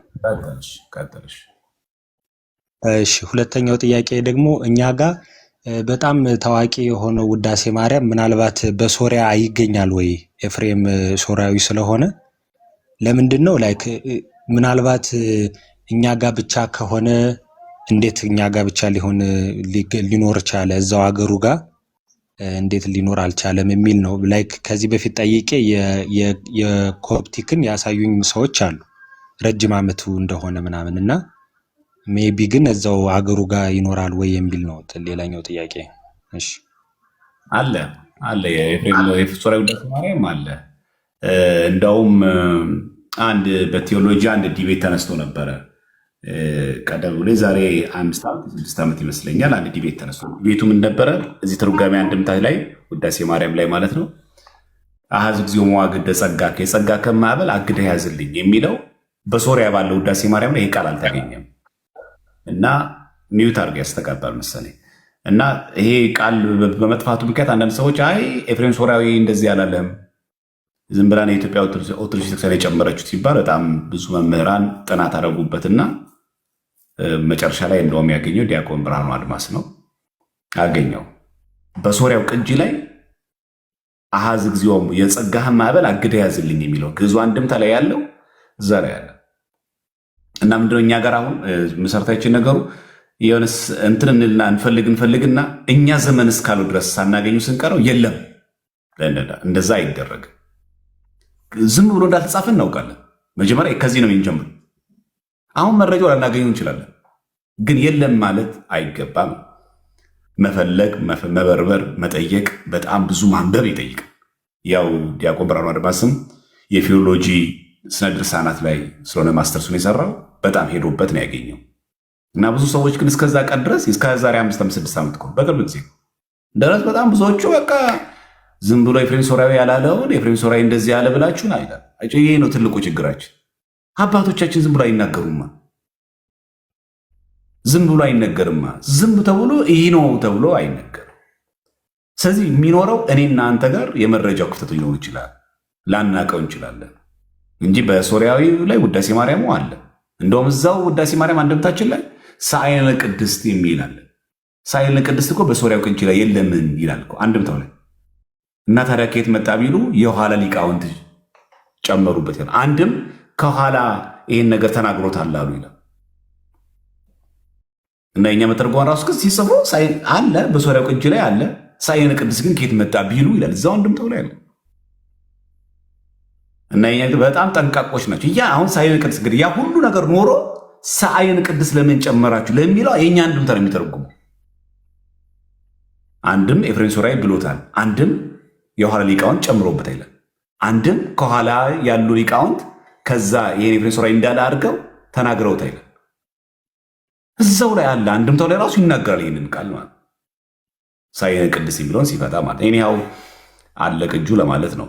የመጀመሪያው ጥያቄ ላይ የኛ ቅዳሴ በሌሎቹ መጽሐፍቶች ላይ የሚለው ብዙ ሰዎች በእኛ ቤተክርስቲያን ትርጓሜ ላይ ቅዳሴ ያዕቆብ ዘስሩግ፣ የአትናቴዎስ ቅዳሴ፣ ሰለስቱ ምዕት ቅዳሴ እንደዚህ አይነት ቅዳሴዎች አሉ እና እነዚህ ከየት መጡ? ሁለት አይነት ስፔኩሌሽን አለ እዚህ ጋር። አንደኛ እነዚህ ሊቃውንት እነዚህ መጽሐፍቶች ጽሁፎቹ አዎ የእነዚህ አባቶች ናቸው የሚሉ ሊቃውንት አሉ። አይ አባ ጊዮርጊስ ዘጋስጫ ለትህትና ብሎ ስሙን ሳልገለጠ ነው በእነዚህ ቅዱሳን ስም የጻፈው እንጂ የአባ ጊዮርጊስ ዘጋስጫ ድርሰት ናቸው የሚሉ ሊቃውንት አሉ። ስለዚህ ሁለቱም ላይ የምናደርገው እርግጥ ተደርጎ ስላልተገኘ ማለት ነው።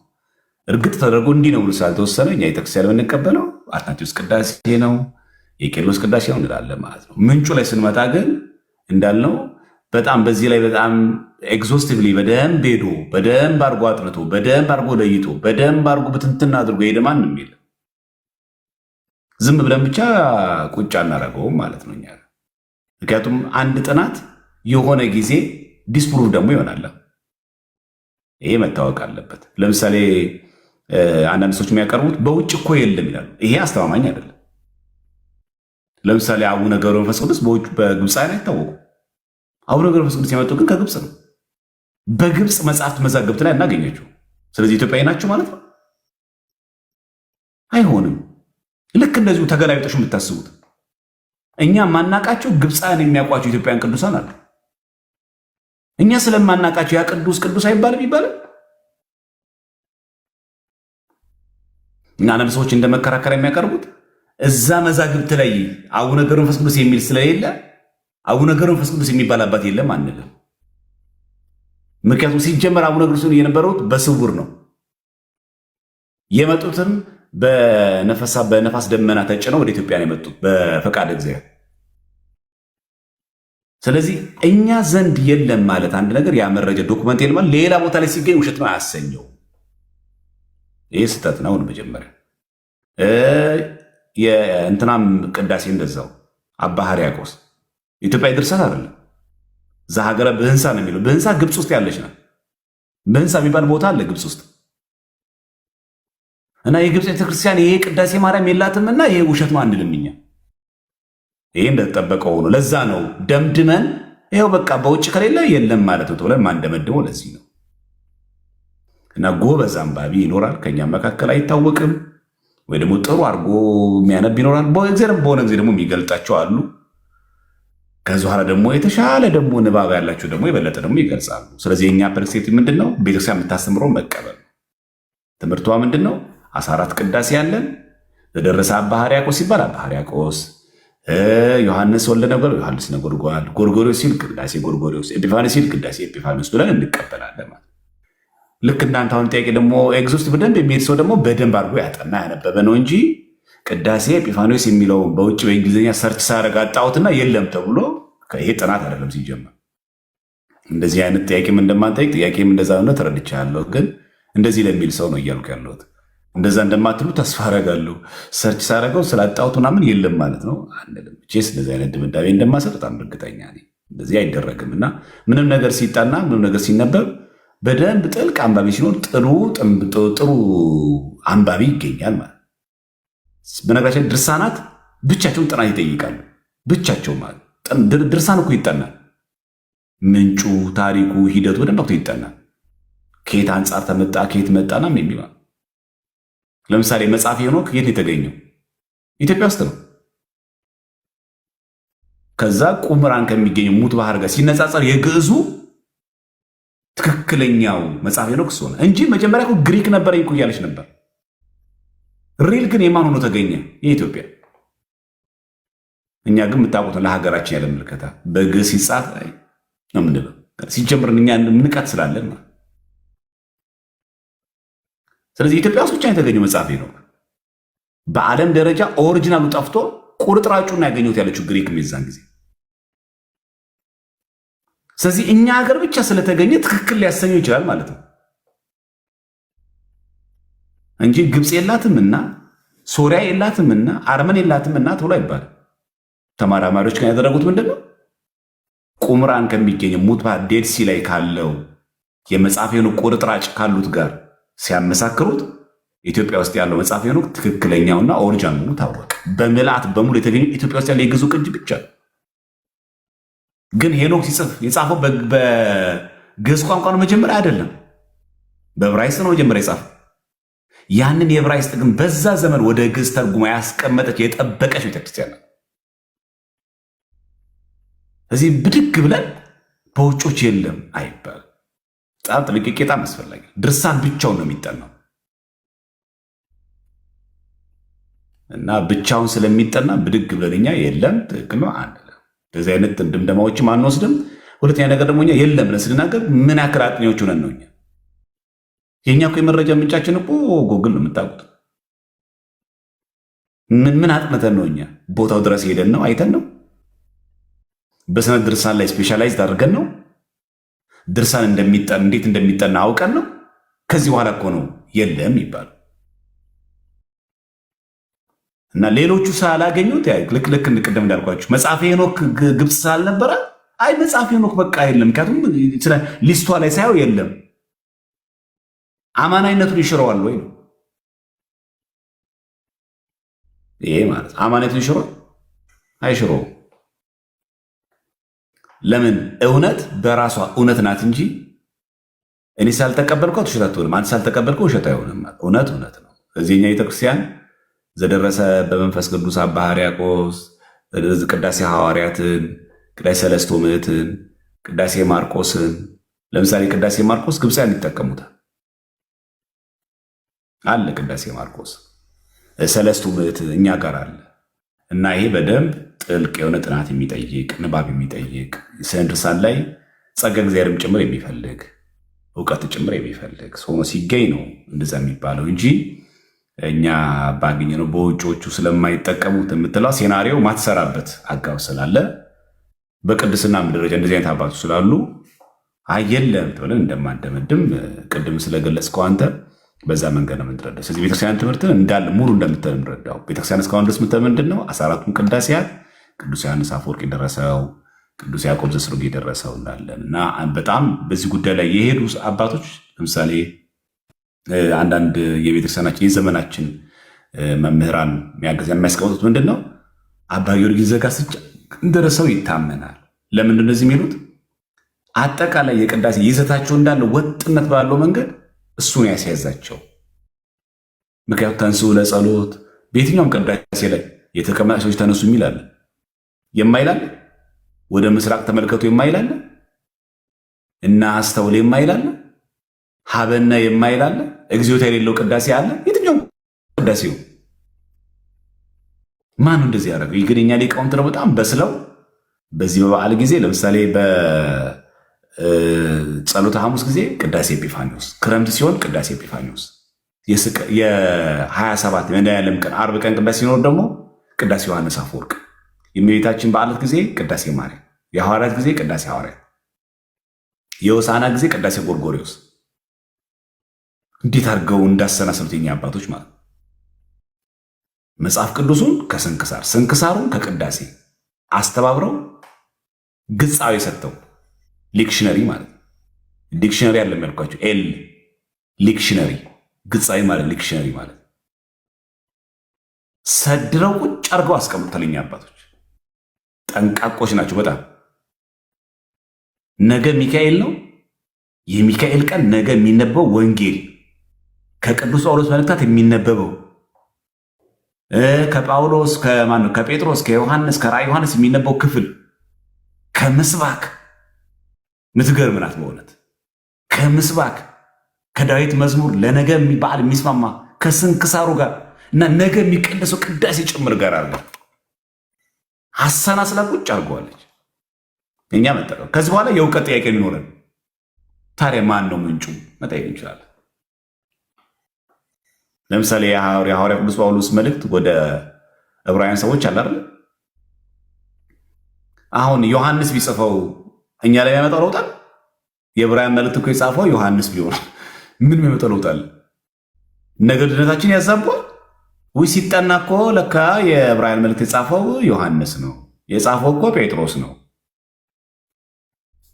የጸሐፊው ማንነት ቃለ እግዚአብሔሩን ይዘቱን አይቀይረው። ምክንያቱም የጴጥሮስም የዮሐንስም የጳውሎስም ትምህርታቸው የትምህርታቸው ምንጭም እውነተኛ ወንጌል የሆኑ ከክርስቶስ ያገኙት። ሁለት ጌታ የለንማ፣ ሁለት ክርስቶስ የለንማ እኛ እና በዛ ነው እኛ የምንረዳው ባጭሩ ለማለት ያክል። እሺ አመሰግናለሁ። ምናልባት የእንትኑ ጋር መምህር ብርሃኑ አድማስ ላይክ አንድ እንትን ለማለት ብቻ ነው በእሳቸው ተርጉመውት ማለት አንተ እንዳልከው በሌላ ሰው ስም ማሳተም ማለት የኛ አባቶች ስራ እንደዚህ አይደለም አለ። ለምን ሲል በእነሱ በሚበልጧቸው ሰው ስም ሊሰይሙት አይችሉም። ምክንያቱም በእነሱ እሳቤ ለምሳሌ ቅዳሴ አትናቴዎስ ብለው በሚበልጣቸው አያደርጉትምና ሜቢ ይሄ አይነት ትንታኔ ልክ ላይሆን ይችላል ምናምን እያለ ነበርና እንዴት ነው የምናደርገው ብዬ ነው መጀመሪያ ላይ እንደዛ ስላለ እሱም ቪው ነው። እሷን ገና ስለሚጠይቅ ነው የምልህ። አሁን እሱም አንድ ነገር አንድ እይታ ነው። በሚበልጣቸው ላይ ሰይሙ ይችላሉ። አዎ አሁን ደግሞ እንዳልኩ እንደ ዳንኤል ክብረት ደግሞ በድርሳናት ላይ እንደሄደ ሰው ደግሞ ልክ እንደዚህም እሱም ደግሞ አይ ይሄ አባ ጊዮርጊስ ቪው ነው። ምንድነው ግን አሁን የማይቀይረው ነገር ትምህርት ሃይማኖቱን አይቀይረው። የትኛውም ቅዳሴ ትምህርቱን አይቀይረው። ከነገር ሃይማኖት ከትምህርታችን ጋር ወጥነት የተስማማ ነው። 14ቱም ቅዳሴ ተቀድሶ ስጋው ደግሞ አማናዊ ነው፣ አይቀይረው። ግን እዚህ ቪው ላይ ግን አይ እንደዚህ የሚሉ አሉ። አይ እንዲህ ነው ዲቤት የበል ሊሆን ይችላል። ምንጩ ላይ ምንም ችግር የለብንም። 14ቱም ቅዳሴ ግን የቤተክርስቲያን ትምህርት የጠበቀ ነው። አዎ በ14ቱም ቅዳሴ የምንቀድሰው ቅዳሴ ግጻዊ ውስጥ አለ፣ በየዕለቱ የሚቀደሰው። አዎ በ14ቱም ቅዳሴ አማናዊ ስጋው ደግሞ አለን። አዎ በዚህ ጉዳይ እንደዚህ ቪው አለው። ኦፕን ነው፣ ዝግ አይደለም። አሁን አንተ ሁለተኛውን አማራጭ አለ ይነገርከኝ፣ ሶስተኛም ሌላም እንደዚህ ሌላ ሀሳብ ቢመጣስ አማራጭ አለው። አይ ዲቤተብል የሚቀጥላል፣ እየሰፋ በንባብ በእውቀት እያደገ ይመጣል፣ ይቀይራል ማለት እሱ ምንም ችግር የለውም። ተረድተኛ ግን አባል ለማለት የፈለግኩት አይ በደንብ ገብቶኛል። እንደዚህ እንደሆነም አንደርስታንድ አደርጋለሁ። አክቹሊ በጣም ነው የማመሰግነው። አሁን ለምሳሌ ነገ ደግሞ የተሻለ ለምሳሌ ነገ አሁን ሊቃውንት ደግሞ ሲመጡ ደግሞ ሌላ ደግሞ ከዚህ የተሻለ ደግሞ ኢላቦሬት የሚያደርጉ አይ ከዚህ ከሁለቱ እንደውም ይሄ ሚዛን የሚደፋ ብለን ደግሞ ሊመጣ ይችላል። ግን ምን አይደረገውም ትምህርት ሃይማኖቱን ነገረን ትምህርቱን እንዳል ሙሉን የማይቀይረው የሚለው አይታ ወጥነት ነው። ምን እንደሚሆነው ሶርሱ አይ ለካ ዮሐንስ አፈወርቅ የተባለው ከዚህ አንጻር ደግሞ የሆነ መጣው ደግሞ የራሱ ዮሐንስ አፈወርቅ የተጻፈበት ብናገኝስ ቢገኝስ ወይዶን አናውቀው። እዚህ ኦፕን ማይንድ በዚህ አይነት ጉዳይ ላይ አይምሯችን ክፍት ሆኖ ነው እንጂ የሚሄደው ዝግት አለ ብሎ ሰው እንዲህ ነው አሉ ምናምን አለብነኛ አይነት አለ። ኦፕን ማይንድ ሆኖ መጽሐፍቶች ልክ አሁን እንደቀድሙ እንደነገርኩ አሃዝ ጊዜው መዋግደ ጸጋ ግን አገኘ ብርሃኑ አድማስ በሶራ የተገኘ ጽሁፉን ቅንጭ ራሱን አገኘ። ኦፕን ማይንድ መሆን ተገቢ። ዝድፍን አድርጎ የለም ምናምን ዝግት አይደረግም። አናውቅም። የእኛ አባቶች ግን ዝም ብሎ እንደማይጽፉ ግን እናውቃለን። ግን ተረጋገጠ መጨረሻ ላይ ሆነ ማለት እና ግን ብርሃኑ አድማስ እስካሁን ድረስ ባያገኘው ኖሮ ውሸት ይሆናል ማለት ነው? አይሆንም። በአንድ ነገር እርግጠኛ ነን። አባቶች ከኪሳቸው እያመነጩ ዝም ብሎ እንደማይጽፉት እኔ እንደዛ ነው ማነበው። ቅዱስ መጽሐፍ ሳነብ እንደዛ ነው ማነበው። ያለምንም ምንጭ ዝም ብሎ እንደማያነቡ 100% እርግጠኛ ነኝ። ጌሴ ዝም ብሎ አይጽፉ አንለስ ስርዋጽ ካልሆነ በስተቀር ለተልእኳቸው መናፍቃን ሌሎቹ ሰዎች የጻፉት ካልሆነ በስተቀር የገባ ስርዋጽ ካልሆነ በስተቀር የቤተክርስቲያን ትምህርት ሆኖ አባቶቻችን ዝም ብለው የደቀደቁት የቸከቸኩት ነገር የለም። ስትነሱ ራሱ እንዲላችሁ የምትነሱ ጽድት አድርጋችሁ አይምሯችሁ ውልቅ አድርጋችሁ ዓለማዊ ሳቢውን ጥለን ነው የምንነሳው። ስነሳ ራሱ የእኛ አባቶች የሚጽፉት የሚያጽፉት ነገር ዝም ብለው ከኪሳቸው አፍልቆ እንደማይጽፉት በጣም በጣም ከ100 በላይ ፐርሰንት ካለ እርግጥ ብላችሁ መናገር ያለባችሁ። ከዛ በኋላ ሌላው ነገር የእውቀታችን ጉዳይ እያሰፉት ቆይ እኔም ያልተገለጠልኝ ነገር አለ። በቃ እንዲህ ነው ማለት ያለባችሁ። እኔም ያልገባኝ ነገር አለ፣ እኔም ያልደረስኩበት ነገር አለ። እንዲህ ነው ማሰብ ያለባችሁ። ተሳስተው ነው ቤት አትበሉ። እሺ እንደዚህ ብላችሁ እንዳታስቡ። ተሳስታ ነው እንዳይባል ቤተሰብ አትሳሳትማ እንጂ ታይፒንግ ላይ ይኖራል። አዎ ስሯጭ ይሆናል። አዎ እሱን አንረሳም፣ እሱን አንዘነጋን። ሰው ነው የሚጽፈው። በተልእኮ አንዳንድ ተንኮለኞች ሰዎች የተለያየ ነገር ላይ ያስገቡቻሉ። አዎ ግን ቤተክርስቲያን የምታውቀው በተደጋጋሚ ጊዜ የሚነገር በሊቃውን በተደጋጋሚ ጊዜ የሚሰፋው እና የሚነገረው ትምህርት ግን ስንነሳ ግን እንደዛ ብለን የምንነሳ። ስለዚህ ነገም ሶስተኛም አራት ቢሉ ተጨማሪ አመርቶች እየመጡ እውቀት እየሰፋ እያደገ ይመጣል ማለት እዛ ይመጣል። እሺ አመሰግናለሁ። ሜይ ቢ አንድ አስተያየት መስጠት የምችል ከሆነ ምናልባት አሁን ቲክቶክ ላይ ያለው አገልግሎት በጣም ሰፊና አሪፍ ነው። ነገር ግን የሆነ በነገረ በፕሮቴስታንትና በእስልምና ላይ የተመሰረተ አይነት ብቻ እስኪመስል ድረስ እየሆነ ነው የኛ ቤተክርስቲያን አስተምህሮ። ምን ለማለት ነው? አሁን መምህር ግርማ ባቱ ምናምን ከኢስተርኖች ኤክስፕሬሽናቸውን ምናምን መቀበል እንችላለን አትሊስት ዶግማቲክ ነገሩን ሳይሆን ምናምን ሲሉ ለማየት ስንሞክር የኦርቶዶክስ ቪው በጣም የሰፋ ደስ የሚል እና ብቻውን ቆሞ ሊያስተምሩት የሚገባ ትምህርት ነው። ምናልባት ያው እርሶም በደንብ ያነቧቸዋል ብዬ እጠብቃለሁ። የሴቷ ኮንስታንቲኖ የምትባል አንድ ዶክተር ውጭ ሀገር ጀኒን ኮንስታንቲኖ ኦር ደግሞ እነዚህ አሌክሳንደር ሸመን ምናምን እነ ቭላዲሚር ሎስኪን ምናምን እነሱን ማንበብ ስንጀምር የሆነ ክርስትናችን ከሆነ ታማልዳለች አታማልድም፣ ጥምቀት ለድህነት ወይስ አይደለም፣ ከዛ ውጭ ሰፍቶ ሰማያዊውን ነገር ወደ መቃረም የሚያደርስ ትልቅ ነገር ማግኘት ስለቻልን ሜይቢ ብቻውን የሚቆም ትምህርት ስለሆነ ከነሱ ሳንጠጋ አልፎ አልፎ ብታስተምሩም እንደዚህ አይነት ኦዲየንስም አለ እንደዚህ የሚፈልግ ለማለት ነው። ብቻውን ኦርቶዶክስን ስለሷ ብቻ ብንማር ሜይቢ በዘመናችን ብዙ ቅዱሳንን ልናፈራ የምንችልበት ወይም ደግሞ ሱታፊ አምላክን በደንብ አስፍተን ብንማረው ወደ ላይ ከፍ እያለን የምንመጣበት ነገር ሊኖር ይችላልና አንዳንዴ የሆነ ከነሱ ጥገኛ እስከሆነ እስኪመስል ድረስ ነው በጣም ፎከስ ተደርጎ እየተሰራ ያለውና ብቻዋን የቆመች ብዙ ጥሩ ነገር ያላት ቤተክርስቲያን እና ደግሞ እኛም ስለ ኦርቶዶክስ ብቻ መማር የምንፈልግ ሰዎች እንዳለን እንድታውቁ ነው። እግዚአብሔር ይስጥልኝ። እሺ ወንድማችን፣ አዎ ትክክለኛ እኮ ነው። ያው እኔ ሁሌ የሚያቃጥለኝ ነገር ቢኖር ይሄ ነው። ትምህርታችን፣ የቤተክርስቲያናችን አስተምህሮ፣ አካሄዳችን በሙሉ እንደው ፕሮቴስታንቱንም ሙስሊሙንም ትተነው የኛ ቤተክርስቲያን ትምህርት ምን ማለት እንደሆነ እንዴት አድርጋ ነገረ ክርስቶስ እንዴት አድርጋ ሱታፊ አምላክ ቴዎሲስ እንደምናስተምር እንዴት አድርጎ እዛ ላይ በጣም አጽንተን ራሳችን በራሳችን ምን ያክል ትምህርት እንዳለን ማወቅ እንችላለን።